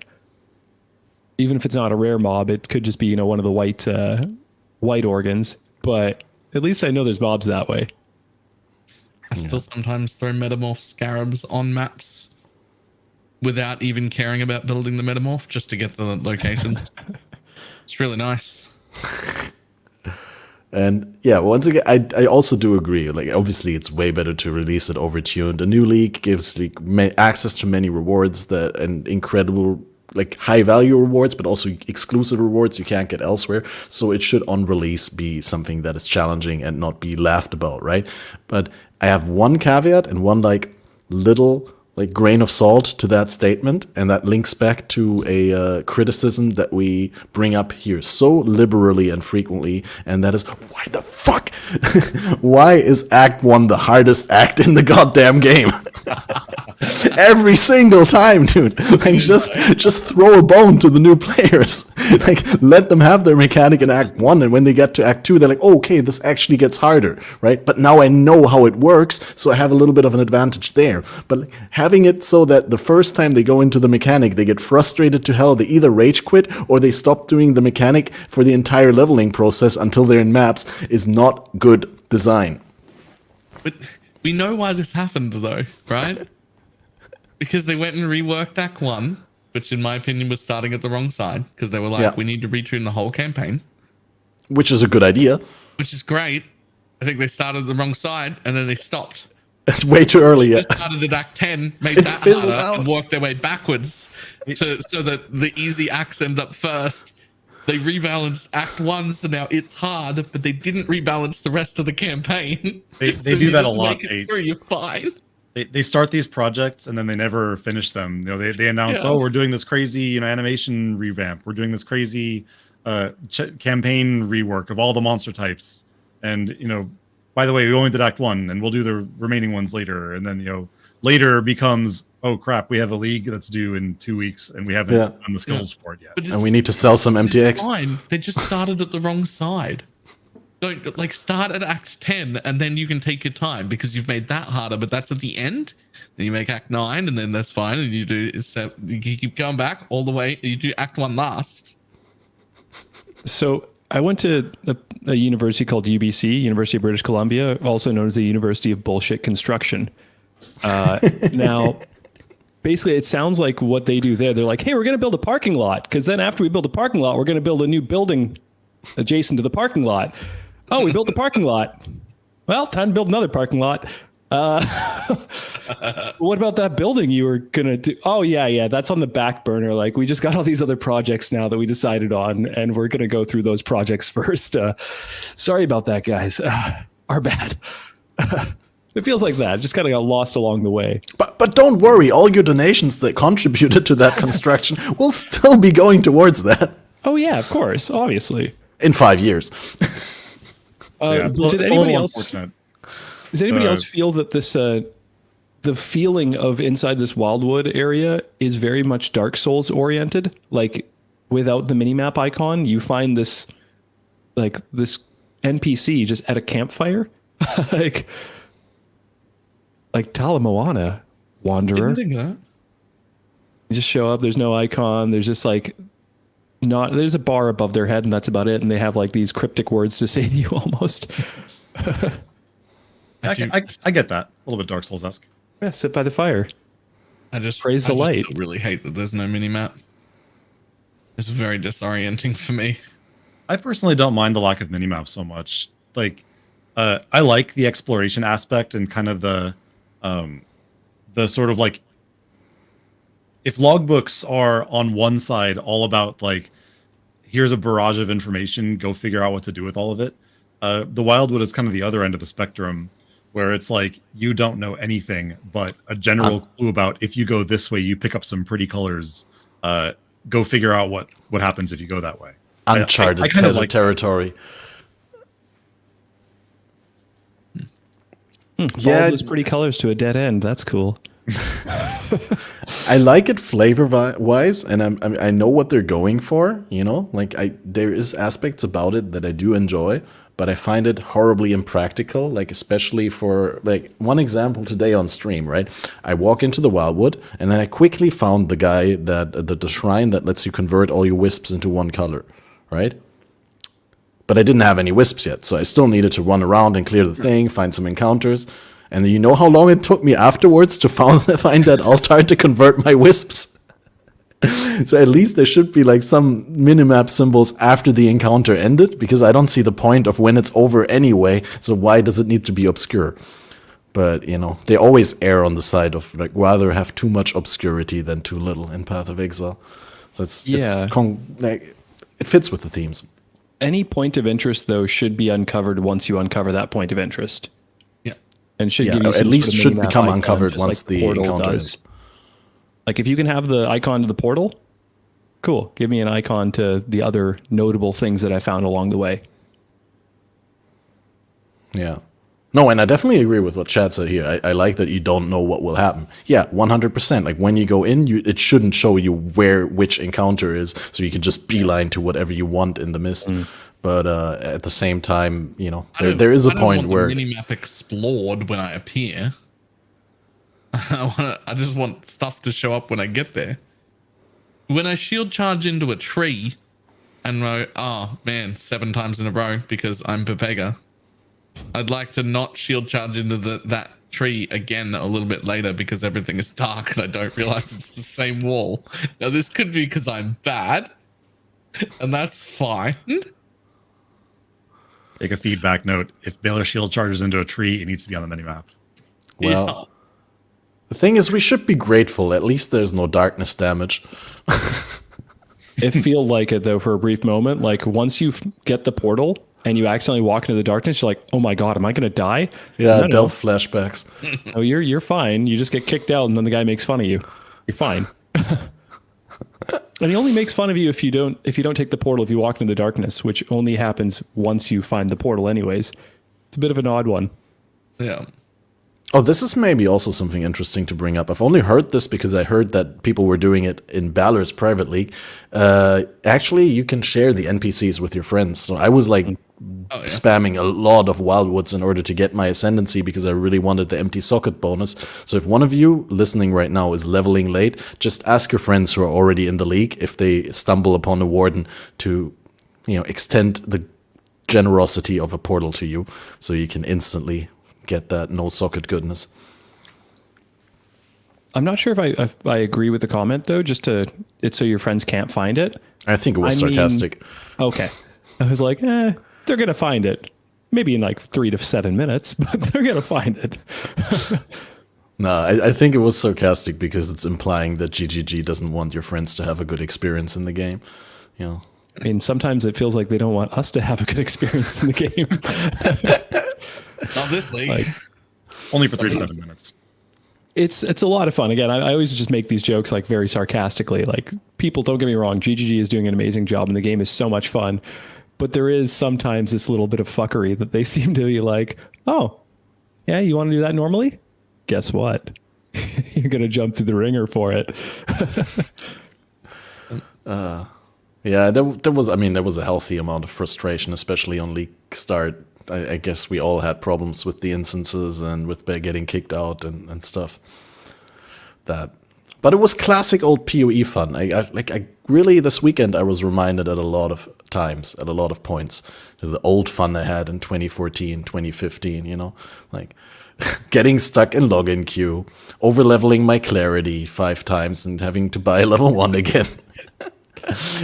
Why do we still not have that console tech of like saying I don't want to level this gem anymore before it pops up for leveling? That's a question for a future dev podcast.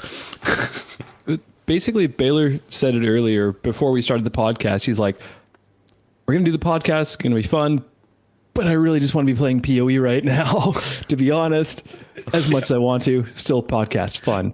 That's a good feeling. Like, I'm looking at the timer, like, oh, we've been live for an hour and a half almost. Okay, that means I got like 15 We can more get back minutes to gaming in a moment. Yeah.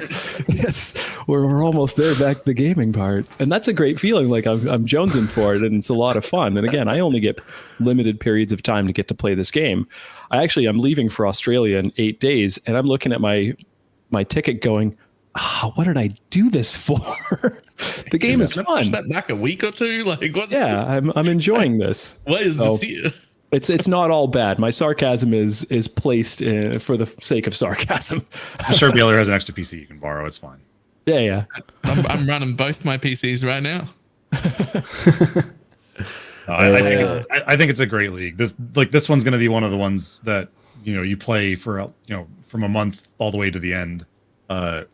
It's the feeling of exploration, the cool new transfigured gems. A lot of it is just kind of in the spirit of the Wildwood exploration stuff. Like, we don't even know what new frontiers for build creation are going to be explored. Even like at the start of month 1, month 2, people are going to come up with these crazy new ideas with transfigured gems that we didn't even see, just because the meta has been shaken up so much. And I'm excited to see what that is. Yeah, that's fair. Like I said before the league started, I mean, obviously the league itself, Affliction, is a lot of fun and better than I expected in some ways. But I'd happily have played another 3 months of Toda just with the transfigured gems, I think. I mean, I wouldn't have played Toda, but I mean, just, vanilla league, but with the new gems. And connected. I mean, don't do it, GGG, if you're listening. I don't think you can get away with that. But I would have. I was saying just before it started, though, this is probably, I don't know, it's too early to say number one, but this is definitely like top 3 leagues I've ever played right now. Yeah, it's really hard for me to rank in between them, but I'd say top 3 is definitely Sentinel, Betrayal, and this one. Probably for me personally. Sentinel I don't in my list, but maybe Sentinel, Breach, and this league. I didn't like Breach that much, the original league. Rituals metagame shakeup. Oh, so good. And Harvest was just so stupidly strong. That league kept me playing consistently towards the very end. I know that GG likes to pull back on power creep sometimes, but things like Harvest, which were in the game for a lot of individuals, made the game so much more fun for me because I had all these projects over and over again. It's the only time I've ever actually leveled to 100 and didn't feel like I was grinding, because I was simply just looking for Harvest to create my item projects, and inadvertently got 100 off a couple of characters that way. Yeah. I hear that from a lot of people. I'm not the biggest fan of Harvest myself, but I do see that point as a very valid one. Even though you'd think that, people get to finish their builds quicker and they end their season quicker. They finish playing, they quit playing. But no, it's actually the opposite. Like, Harvest opened up so many possibilities and laid out such a clear path to the items that you want for like all kinds of niche builds that it actually kept people in the loop for longer. Many people. Not everyone, but many people. But they kind of now have successfully pulled back and are doing what they kind of set out to do, in a sense, by nerfing Harvest. Their idea was, okay, we want your items to really be grinded for, have a massive RNG component to them to an extent. We don't want you to have these items as easily, and we want to pull that back and kind of put these inherent things within the game, and then your items are the cherry on top, right? You create these really interesting items later on. You don't create the interesting items and then create a build around them. But now with the transfigured gems, that seems to almost be the case. You are really creating a build around these transfigured gems, and then the items are the cherry on top finally. And that's kind of a good place for them to be in. We're going to find out, obviously, if that's a very solid, good thing for the game within the next month, and if it's going to create all these almost endless possibilities with these transfigured gems. But it seems like that might be the case, and that's a good direction. Yeah, they've also, between Harvest and now, they've like shifted a tremendous amount from power creep every league that basically goes core undiluted almost. Well, if not immediately, then a league or two down the line, to doing leagues that give you a lot of power, but it's borrowed power that goes away even if the league instantly goes core. Like, I mean, for example, the Sanctified Relics, or what were they called? The relics from Sanctum? Were they sanctified? The ones that do things outside of the Sanctum. Those didn't go core, but Sanctum is still a great integration to core, even without that power that was only available in the league. And that's in the same way, as far as top leagues, though, too, I think. Those created some really cool things. Yeah, Sanctum was cool, but it was like too niche, like too one specific play style, and it doesn't strike me as like a peak Path of Exile league. I mean, it's a peak league, but it's not like the most Path of Exile league. That's what I mean. Like, it's divisive. It's good. Don't get me wrong. Sorry, what was the last thing you said? I said it's divisive. Like, if you really enjoyed the mechanic of Sanctum, then you would have loved Sanctum League and the power creep that came from Sanctum. If you didn't like the mechanic, that was the most god-awful garbage league, though, too. It introduces a roguelike mechanic into Path of Exile and pulls the gameplay into a little bit of that roguelike direction, whereas something like Breach that Balor mentioned is just like core ARPG gameplay doubled down on it, right? You click a thing, monsters come out, you kill them, they drop loot, done, right? And that's why Breach was also so well received at its time. Blow it up. And that also, like, as far as a hardcore player goes, those things are really, really fun because it's just like, okay, take a breath, touch the hand, go. Like, don't die for the next 30 seconds. You're going to get overwhelmed. Stay within your, like, breathe. You got this. Those types of leagues are always really, really fun because it creates these moments of intensity, which is also what Ultimatum kind of did. And that's why people are so excited for that. That's also something I wanted to touch on too, is just Ultimatum then versus now, because everyone seemed to be really excited for Ultimatum coming back this league. To be honest, I wasn't a huge fan of Ultimatum League. I thought it was good, but I liked Ritual more because there was more options, I guess. But right now it's a lot of corrupted items. Although I did get 3 divines as an offering for like a stage 8 Ultimatum with no investment in it whatsoever. Real quick, was Ultimatum always corrupted items only? No. No. It was I didn't well-rolled think items so. before. Yeah, Remember the definitely whole well-rolled included items they did with well-rolled. Heist and Ritual and Ultimatum, and that was an amazing direction for the game to go in? That. Yeah, it's all corrupted stuff now. I don't dislike love the that. corrupted stuff. There are some really cool things that have been offered. Like, granted, I didn't do a lot of high-level ultimatums, so I don't know how it is at the highest map tier. And I've heard from some people who were really hyped about it, who already spec'd out of it because they didn't feel like they were getting the return that they deserve for what they put in. But I personally, while early maps, I got some rings offered, for example, with a double corrupt, double flat damage to spells and attacks, and then the ring had some complementary stats as well, and level requirement 30, and I was like, I would wear that at level 30, totally, because it's pretty good. So, but yeah, I realized that the corrupted rewards are very hit or miss. I mean, they have to roll good explicit stats and good corrupt implicit, so... Rewards like that make me really curious sometimes to like maybe even like take it beyond a thought experiment of like what could I possibly get for my time invested into this, to like actually try it. Like could there possibly in any universe, with PoE balance being what it is right now, be an argument for like I do a bunch of ultimatum, I get some kind of cool ring or piece of gear with some cool double corrupt, and then I go farm beyond a bunch and get a bunch of tainted currencies like a divine teardrop and use it, right? Like obviously we know the answer is no, that's a complete waste of time. But it might be like kind of a fun little thing to just like do that for a bit and just maybe see what kind of memes you can come up with. I don't know. So I always wonder about that. Like there's stuff in the game like that that's just clearly way off of the power level of, you know, whatever the meta strategies are right now, but they're untouched and they might be kind of fun to mess around with. Maybe you just make something fun and, you know, that you can't get any other way. I don't know. I wonder about that sometimes. So one thing I also did notice that I think chat's mentioning as well, I have not seen a single Chaos Orb from Ultimatum yet. And that was like the biggest reward back in Ultimatum, was just you're just showered in Chaos Orbs, like 4, 7, etc. over and over again. And that would help you sustain your Xana map crafting nonstop. And I genuinely haven't seen a single Chaos Orb from all the ultimatums I've done. I'm leveled like 90, like I don't halfway think to I have 95 or either, and something. I'm stacked into it. Okay, yeah. I've not seen a single one. I've seen Scours. I've seen 3 Divines again. That was crazy. But not a single Chaos.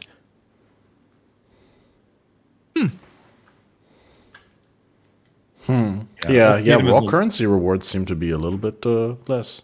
At least at the Ultimatum has a lower lot of tiers. time invested in your maps. I mean, it seems to be a really good mechanic for experience, but the time investment is big. It lowers your maps completed per hour, so your number of map bosses killed per hour. So you really got to have a good reason to do it, and it's definitely not currency or the rewards, as far as I can tell. So it's only the chance of getting the Trial Master? At this point, it almost seems like it. I mean, it's also a pretty decent source of catalysts, you know, which are pretty important. I know you can get those another other ways, but it seems to be, you know, a pretty good, you know, EXP mechanic. There's nodes on the Atlas tree that give you more experience and spawn more monsters, and if your build can handle it, getting chased around by a scary ghost that, inflicts something called ruin on you, or, the stinky gas cloud or whatever. If you can handle that, then yeah, it's good XP. But personally, I don't think the rewards are quite there. And especially with the time that it takes to do, I don't really see it being worth the time. Well, that's curious, because then the keystone would be completely useless, because that one prevents you from being able to get the trial master. So I wonder if the reward off that, like the 11th round or 12th round or whatever it is exceptional, or has a tendency of being exceptional. But so far, 8th round, 3 divines, that's crazy. Nothing else though in any of the other ones I've done. And I've been going almost to the 10th round in most of them in hardcore. So damn. I find also it's interesting though, because again, I didn't invest into it. And there's a lot of mechanics that, like harvest, if you don't invest into harvest just feels absolutely awful. There's a lot of mechanics that have like, I guess like a low ceiling, but a high starting point, versus having a low starting point and a high ceiling. Because harvest is one of those with a low starting point and a high ceiling. Ritual, I feel, is like, without speccing into ritual, it feels decent. With speccing into ritual, for all the investment that you put into it, it doesn't feel good. Yeah. You can see Whereas expedition, without investment, you almost want to skip it, but with investment, it's login.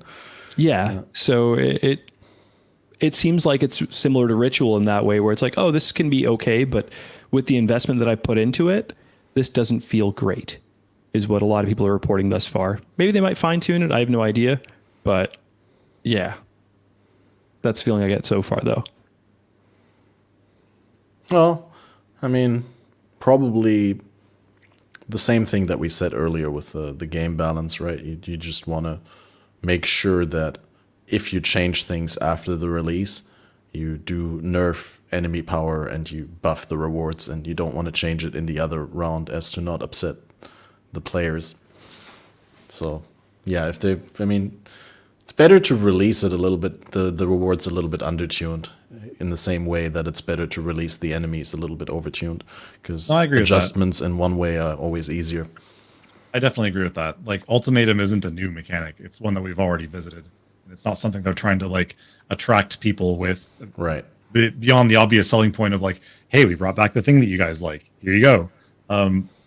But the new stuff is what they really want to usher people towards, like Wildwood and whatnot. So it's good for them to emphasize that. Right. There's also an aspect that I know we've already moved on from Affliction a little bit, but there's also an aspect that I didn't bring up, and that is what I find really odd, and I don't know whether that's good design or bad design, but like monsters that haven't even spawned yet in your map, say the stuff that spawns and tries to attack your Blight Pump in a Blight encounter, also gets empowered by the Wisps, even though it's not technically there in the map when you come out of the Wildwood. What do you think about that? I think that's good, personally. Otherwise, you run into situations where you go and kill the monsters that you don't want empowered, and leave the ones alive, and it becomes a sort of janky gameplay loop. It's better for it just to be completely RNG dependent. Whenever something spawns or doesn't, it has a chance. I like that as well. I think it's the right direction. It could feel kind of bad because, again, something spawns with like a double empower that you just cannot kill at that point. Especially like an expedition and things like that, where you are juicing the mobs already, and then you add the extra juice onto it by just a little bit of sprinkle of wisp dust. But yeah, it's better than the alternative of making decisions of what you want to spawn before you go into the Wildwood. That just feels incorrect. Yeah. I mean, you're right. You basically convinced me. It has weird implications for how you actually min-max the moment-to-moment gameplay if they decided to do it another way than they've done it. But it's just, for me, there's something that doesn't sit well with it. It's just, I guess it's lore or flavor. Like, I can get behind the Wisps leaving the Wildwood with you and like going into the ground to possess the buried expedition monsters, but I think it crosses a line when the Wisps actually use Alva's time travel portal to time travel back to the construction of the Temple of Aztotl to possess the monsters in the past. That's a little bit. They are as mirrors, so I'm just saying. lore-wise. Yeah. Maybe the wisps always existed since they are as Yeah, married. maybe they are timeless. Maybe they exist They like are. in an additional plane beyond our 3-dimensional world. They're primordial in some sort of fashion. Right. But also, it really depends on the way like your neuroses goes, right? Like if your neuroses is one of those things that like, but this doesn't make sense for the canon, versus mine is like, but this doesn't make sense for my min-maxing. GG kind of We are not the same. made a decision. One of us will be affected. All right. Because it feels kind of awkward and strange if you were to make those decisions based off of just your neurotic behavior of min-maxing. So just don't let me take it out of my hands. Happy. Yeah. No, that does make sense. I just wanted to have talked about it because it seemed odd and, like I said, counterintuitive to me when I first played around with the mechanic that things that spawned afterwards could get possessed. It's just a visual thing. Instead of thinking Yeah. about it as the wisps come out and explode throughout the entire map, think about it as you bring the wisps with you. And sometimes they're leaving you to inhabit mobs. Then they follow you wherever you go microtransaction. through the rest of the map. Then it makes sense. If you think about it that way, it all makes sense. Yeah, that covers both our bases now. Like, you're okay, I'm okay, we're good. Nice. We just also- found a unifying theory of how the Path of Exile universe works. I'm sorry to check my phone during the podcast, but I have dinner plans with a friend of mine, and he just told me, unfortunately, he's canceling, and I'm just so gutted that I'm going to have to about sit it? here Oh, that's awful. playing Yeah, Affliction the That's worst. terrible. Oh, for more hours. Oh, sorry. it's absolutely the worst when people cancel plans last minute. It's like the most introverted thing, where you're like, your friend's like, "Hey, man, I'm so sorry, I got to bail," and you're like, "Oh, dude, that's awful. It's okay though. I'll forgive you." Fuck yes. What was the dinner plans though? Like, were you gonna grab food or was he gonna cook? Oh no, we were gonna grab food somewhere, so I can still grab food somewhere if I want. Yeah. It can just be delivered to your house and you don't Yeah. have to put Yeah. on pants. It's all Me fine, and Chris fine. Wilson are gonna dine together. Excellent. Exactly. Okay, it's all right to cancel, man, but that's pretty last minute. You owe me one. Just buy dinner next time. That's a good one, yeah. You know, it's cool. It's cool. It's cool. It's cool. Refreshing.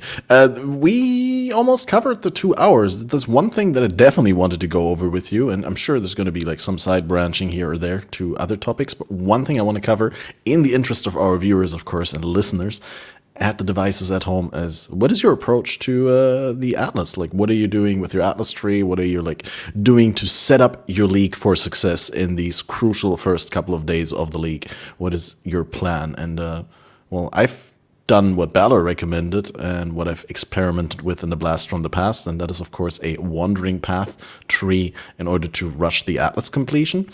Are you still in that state, Balor, or have you already transitioned into something else?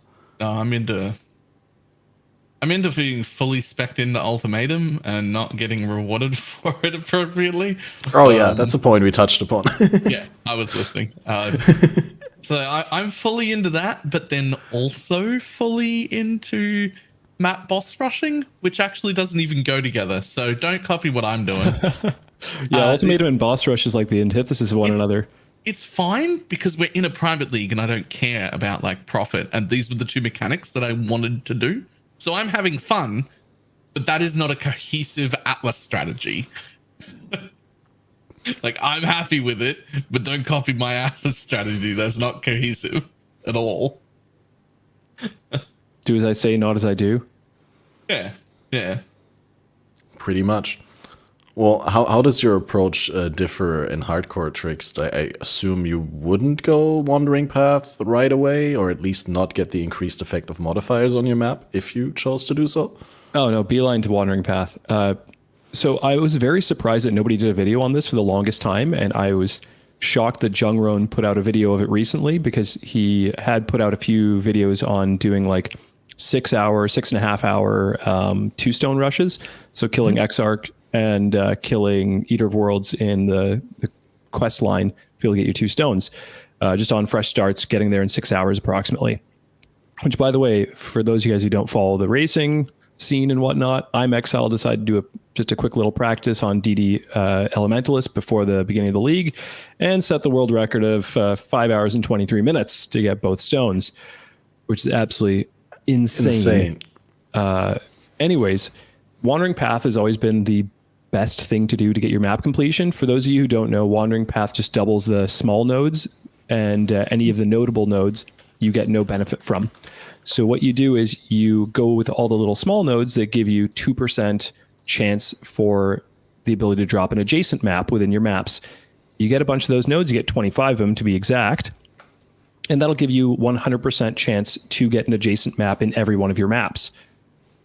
Meaning that you will always be progressing your atlas almost in some sort of way. Often enough, it'll be the same tier and there's a side grade, but this is the quickest way of getting your atlas completion and pushing your way to tier 16s as quickly as humanly possible.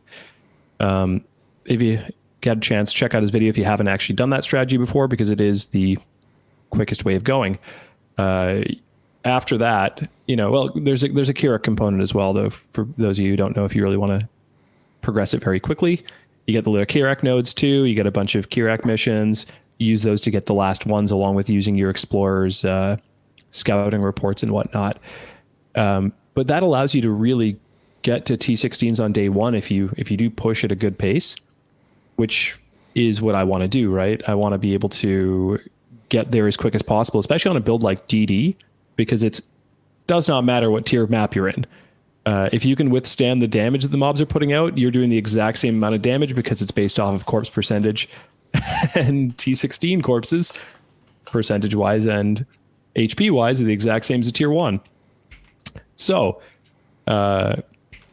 progression as quickly as possible. I've obviously spec'd out of that now and gone more towards things like Expedition, Harvest, which I'm going to unspec entirely because the league mechanic seems to give you a few harvest plots every so often. When you get one, it's like 800 juice, and that stops you from having to go into harvest.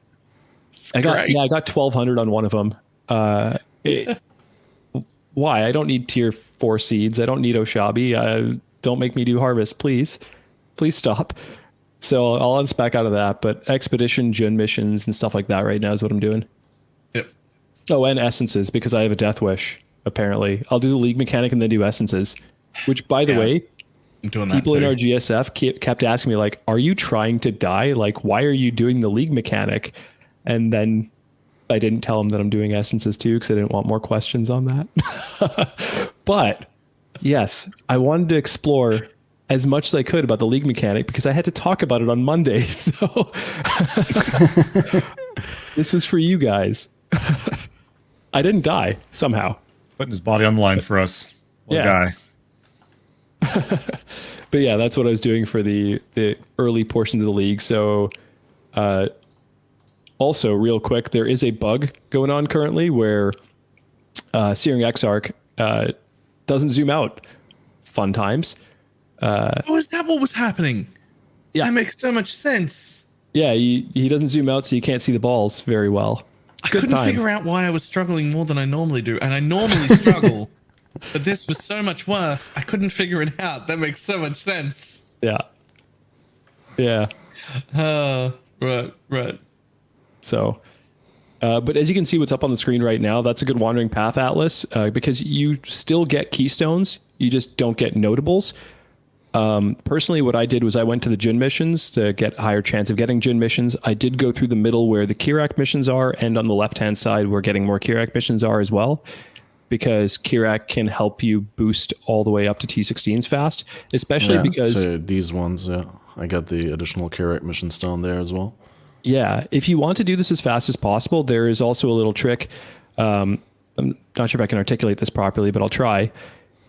If there's a map that if you use the Keurig Explorers missions, where it will re-roll all of your missions to give you maps that you have not gotten completion on, say if it's a natural T16 map, because those can show up in your white maps. Exactly. Because it re-rolls the whole thing. If you do that T16, the T16 will then be unlocked on your Atlas, meaning that you can get it later on. So when you're in a T14, you can drop that T16 now, even though you didn't complete it at the tier 16 tier. If you complete it at T5, it still is on your atlas. You don't get the bonus, but it shows up. I have a question. If it spawns as a corrupted rare map in the white, do you get complete atlas bonus completion? Wow. Yeah. Maximum That's cheese. the quickest way of so you don't have to do a single red map to get all red map bonus completion. Technically, yeah. As long as you have enough of the scouting reports. That's nuts. Yeah, that's the quickest way of being able to progress to 16s. Thank you for coming to my TED Talk. Right. Aphelion, is there anything that you would like to add? Is there anything that you do differently for your approach in solo self-found? Softcore?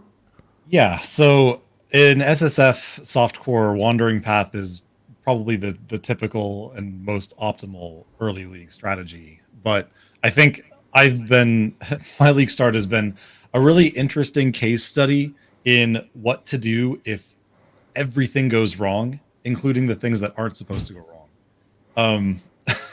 I have had such a horrible time finding gear for my bow build that I was just hard stuck. Like map progression was no problem. I could have jumped up to reds very, very easily quickly after league started.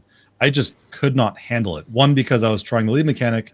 I was also putting my body on the line like, Tryxt was, but unfortunately my body is a lot more, frail and brittle and, 3k HP but I just couldn't get the character power I needed to actually do the progression. And that's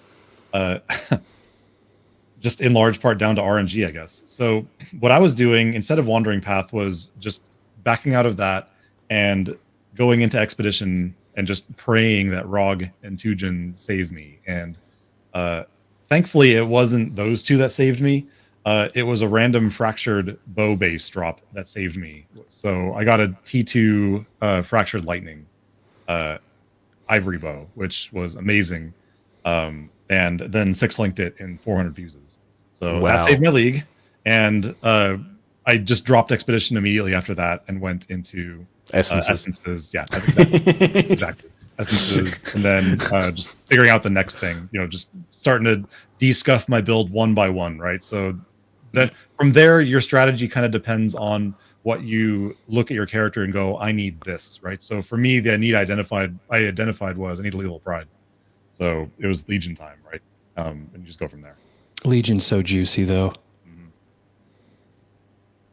But what I'm doing right now is Meticulous Appraiser. So I've spec'd into some rarity farming because one, because I want to get the unique maps I don't have, and two, I just like tinks. So fair enough. There's also plenty of potential unique drops to be excited about in the game. Yeah, and again, SSF over here. If you can get some kind of cool unique jewel or like a death rush or something, it'd be amazing. So that's what I'm doing right now. Definitely 6 portaling some of these maps, but having a lot of fun doing it. And, Dude, I mean, it's preaching to the choir. I mean, like I've for the sake of getting my completion quicker, I've stopped doing the Wildwood in tier 16s. But like Tryxt said, like random Kirak missions, I still get like uncompleted maps in white tier, and then in the white tier, I'm like, oh, it's a white map. I can do the Wildwood here, so I directly rush in there. And then, I mean, there's definitely white maps where I have multiple deaths in. Still. Balor, I sort of talked over you and interrupted you and won the cop-out battle. What did you want to say? Oh, I literally forget already. It's gone. I was going to also say the whole Wandering Path thing. I'm not sure, again, nobody pays attention so much to the whole racing aspect of the game, but there was a 100 race that people were doing in SF Hardcore, and of course Wandering Path is the right way of going for things like that as well, up until a certain point. Once you have a big enough map pool, then you can start going to Harbinger or usually Jun missions and Breach and stuff like that. But Ben won the race. Ben also spec'd fully into Expedition and all of these other things. And then after I'm Exile died and Alex died, who were the two that were pushing on Detonate Dead, who were just ahead of Karn, Ben decided to do the 100 race because basically they have a pact saying that Karn or Bone Zone in general cannot win the 100 race. They will not allow it. And so this guy then farmed all these unmakings just to respec his Atlas, just to win the 100 race and beat Karn. Just to be an asshole, basically. Oh man, I missed that because I was so busy with my own league start. Thank you for that. I'll write that down and keep it in mind for a couple episodes down the line. We'll hopefully have Karn on here again. Yeah, because I was going to say, Karn's been on the podcast. Karn's a great dude. But, why? They just bully Karn.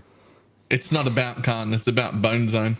Well, he's the biggest boner of them all, you know? So, like, anyways. Fair enough. Right. So we did hit the 2-hour mark. Is there any like tips and tricks that you want to give to our listeners and viewers? And if not, we've already shared tons of advice and good information in this podcast. If we're going to round things off, what is the first thing that you do afterwards? If you aren't dropping what you need, just complain. Complain to sustain. Has to be out loud. Yeah, you have to vocally tell the game what you're looking for. Yeah. Ideally, you tell someone else. At the very least, your cat or your dog or something. My experience is the more you complain, the better it is. Yeah, complain early and complain often. Tips and tricks. Okay. Don't use shield charge in the Wildwood. Follow the wisps in the Wildwood. If you find the boss when he says run, you run. Don't be colorblind. Yeah, do not. If you're colorblind, just don't be. Yeah. Have you tried not being colorblind? If you are struggling in any sort of tier and you're like, man, my maps are hard, stop doing the league mechanic before you do the map. Do it in the reverse order. I think that's about all we got. Oh, yeah. And get the Magi when leveling after like Act 2. I feel like the easiest one to do is just City of Sarn in Act 3. Just spam that for a few and follow the yellow wisps until you find the Magi. Don't put any sockets in don't put any gems in your boots, and then zoom. Just spam global or your guild chat if you're not an SSF. Yep. That's fair. Yeah, that sums it up. That's great. Looking forward. No, thank you for doing the round up. Well, what are you gonna do, Tryxt, outside of having dinner without your friend? Like, what is your plan on your character in Path of Exile in game? So I'm currently leveling Scourge Arrow Pathfinder with the new Scourge Arrow. I think it's Scourge Arrow of Menacing. Yeah, and it makes it so that there's no channeling component, and it just pews everywhere. You basically will use the all damage can poison tincture. Get yourself to 100% chance to poison, use an LE bow, and just do an obscene amount of damage, hopefully. An obscene amount of survivability with a lightning coil, taste of hate, etc., which I'm hoping to farm. Gonna get that character to maps. Funny reason as to why I just want this character in maps when my other character's alive. My Kirak currently has a T5 Untainted Paradise, so I'm not wasting that.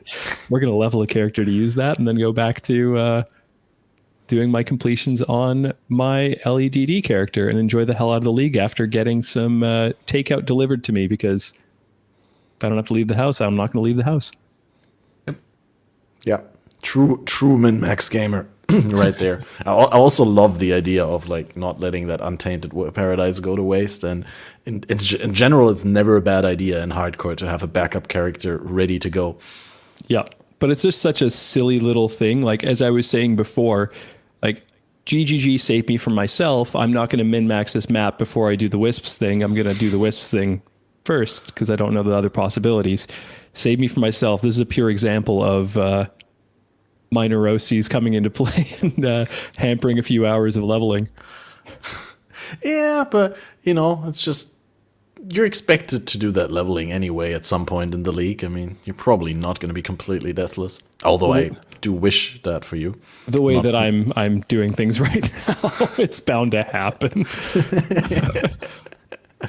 Right. So what is it for you, Aphelion? What are you grinding out? I'll be sitting here waiting for Tryxt to send me his rip clip whenever that happens. So Just, whenever that happens, Tryxt, just scoot that my way. Perfect. No problem. But Just yeah, in the just meantime, farm I'll be- some likes on Twitter with the rip clip. Yeah. Just sit there with Abby. Just you got your emotional support dog right there. I think it'd be your emotional support dog. You're the one that lost a character. But I thought we were the same Adam. Darn. Kind of are in some ways. My immersion is shattered. But yeah, no, I'll be six portaling more maps with Meticulous Appraiser, trying desperately to find a Coward's Trial or a Putrid Cloister or something, and just slamming my face on the League mechanics some more, even though I shouldn't be, because it's really fun and I like exploring the darkness areas and just seeing what pops out. I'm really enjoying the hell out of this League mechanic. I've got so many things I want to do. Still thinking about doing Penance Brand. Might need to yoink that Explosive Trap build from you guys. I don't know yet. We'll see. But as far as tonight, just gonna go game. Epic. All right. And Balor, go for it. What is it that we've been keeping you from doing in these 2 hours of podcasting? I'm so torn. I'm constantly torn. I don't know what to do, man. I'm really enjoying this build, and then there's like so many other builds that look good now. And every day I see like 3 or 4 more builds with alt quality gems, and I want to re-roll. I want to be level 90 on like 17 different builds right now. I have no idea what the hell to do. Quick side question though. Do you feel like with the economic pressure being gone and do you feel more pressure, or do you feel more free to do what you want to do? Oh no, I feel more free. Okay. In a trade league, this is day 3. You cannot re-roll on day 3. That's troll as fuck. I'm only just set up. I should be like min-maxing a thing to make profit for the next 6 straight days so that I can have a mage blood or whatever. I'm really And all the encouraged by gear that goes with it. I'm really encouraged by the number of people that I hear, popping in and saying like, "Hey, I'm thinking about trying SSF," and it seems to be happening more and more as time goes on, and it's really, really encouraging to see because no shade at people that enjoy trading and all that, and it's got a lot of pluses for that play style, but I really feel like SSF just overall delivers a superior experience exactly because of what you said. There's just no pressure. There's no time. I need to be X place by day 3, or the chaos cost is going to go way up, or whatever. You're not falling behind because you're taking a day off, basically. I don't think you could pay me to want to play solo self-found again, but I am finding the small private league that's group found to be like a really good place. Yeah, group self-foundings are amazing. I'm not forced to do the shit that I hate doing. I'm not forced to go and heist, or I don't have to go run black maps if I need a basic oil. There will be oils from someone else who's picked up or likes running black maps. But there's still no economy. I'm still not forced into anything. Everything's still very relaxed. It's such a beautiful middle ground. Yeah. And you can still do the stuff you want to do, do crazy, winged scarab, magic finding, drop 3 apothecaries a day or whatever. You can still do that.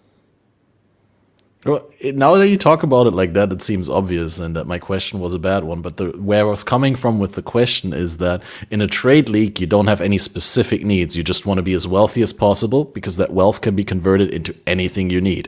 Whereas in Balor's league, or in sort of self-fund even more so, you cannot convert everything into anything, but you need very specific things. And that's why I thought maybe there's like a little bit more pressure to farm for one specific thing that a lot of people need in the league, or that you yourself need, because there's no way that you can acquire it through the economy.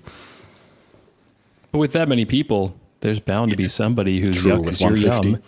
The biggest priority for all the people signing up for this league was, look, we'll have a list of like what people want to do. Like if you want to do Blight, if you want to do Heist, if you want to do this. But the biggest priority is don't worry about who's taken one on that list. Do the things that you want to do. Tell everyone the things that you want to do. We'll help you. Focus on fun. But with 150 people in there, everyone plays something different. Everyone wants to do different content. Someone's doing everything. Yeah. So. Yeah. True that. Well, then I guess that leaves me to talk about what I'm doing in Path of Exile. I have no idea what I'm doing either. Like there's so many things that I want to do as well. But specifically on my character right now, I think I want to finish the Atlas completion rush as soon as possible and respec into some proper boss rushing tree so I can stack up those invitations and get the big boy drops. Maybe some ashes, maybe some omni, maybe some other stuff, maybe some good forbidden jewels. We don't know, but I've not done batch bossing at all, right? Like I've done bosses in the past, but always with very poorly single target optimized all-rounder builds. So it was fun, and I always learned a lot about the fights, but it was never something where I was like, oh, this is a good idea to do for hours at a time, because it was like just wasting my time and wasting my currency for the most part. So I'm excited to see the other side of bossing, where you do it in a way where you trivialize the things that you run and you can do a lot of them per hour, and excited to see what comes out, basically. But hopefully, hearing the Shaper's monologue in your head as you try to sleep at night isn't going to bother you too much. If I remember to put up the dialogue sound volume, which I tend to forget that because I blast with music and then I wonder why I hear no voice lines. But yeah, anyway, I enjoyed hearing your voice lines on the podcast. Thanks, Aphelion and Tryxt, for coming on as the guests for this first episode this league. It's been a while that you've both been on. I think the last time was episode 100, so almost a full year. I've been slacking. I need to get you guys on sooner again and in different weird combinations. Tryxt, Well, it's like seasonally for me, right? So True. like, oh, you're back. Yeah, fair enough. Tryxt told me he wanted me to hear me make mouth noises on this podcast, so I hope that was good for you, Tryxt. It was hopefully as good for you as it was for me. All right, awesome. Was a good one. Guys, if you've missed the beginning of the podcast, this is available in full on Twitter, YouTube, maybe in the Twitch VODs, past broadcast, something, but definitely on all podcasting platforms as audio version, and on Spotify, even with video. So don't forget to check out the full podcast. Make sure that you like, follow, subscribe, do all the possible engagement that you can with the videos on the respective platforms, because that is telling the algorithm that this is the good shit that you want to listen to again and that other people want to listen to. And stay tuned for more, because there is more coming. We have, like I said in the beginning, a bunch of episodes with amazing guests planned out already. I'm planning more as the league unfolds, and the next episode will be on Saturday night. Let me quickly look at my document here, because I thought I had it in my head, but I don't want to give you the wrong date or the wrong time. And it's Saturday at the same time as not today. Wait, Saturday, 1 p.m. GMT. That is GMT or UTC are exchangeable, I think. Yeah, so 1 p.m. GMT, 2 p.m. my time, Germany time, and like I'll post a countdown timer and a Discord time code, so you guys can translate it into your local. And we're gonna be joined by, this is not 100% confirmed, but we're gonna have the one and only Neversink, together with Wolfio. Neversink is the guy who makes the Neversink item filter blade thing, and he has done tremendous amounts of work this league to make filter blade better, and he's also a very insightful gamer himself, so he's always got really, really high level differentiated criticisms, and that's what we're going to talk about with him on Saturday. And Wolfio is, of course, a prolific build maker and a an expert veteran YouTuber, and he tries all kinds of gems in all kinds of different ways. He knows the wonkiest, silliest interactions in Path of Exile, and he has experienced them firsthand. So it should be a blast. Should be a loaded episode. So yeah, looking forward to that one. Once again, thank you for coming on. It was great to spend this time with you, and I learned something, and I hope you guys all learned something as well. And I can't wait to see you in Rayclast. Until the next episode, bye-bye, everyone. See you soon.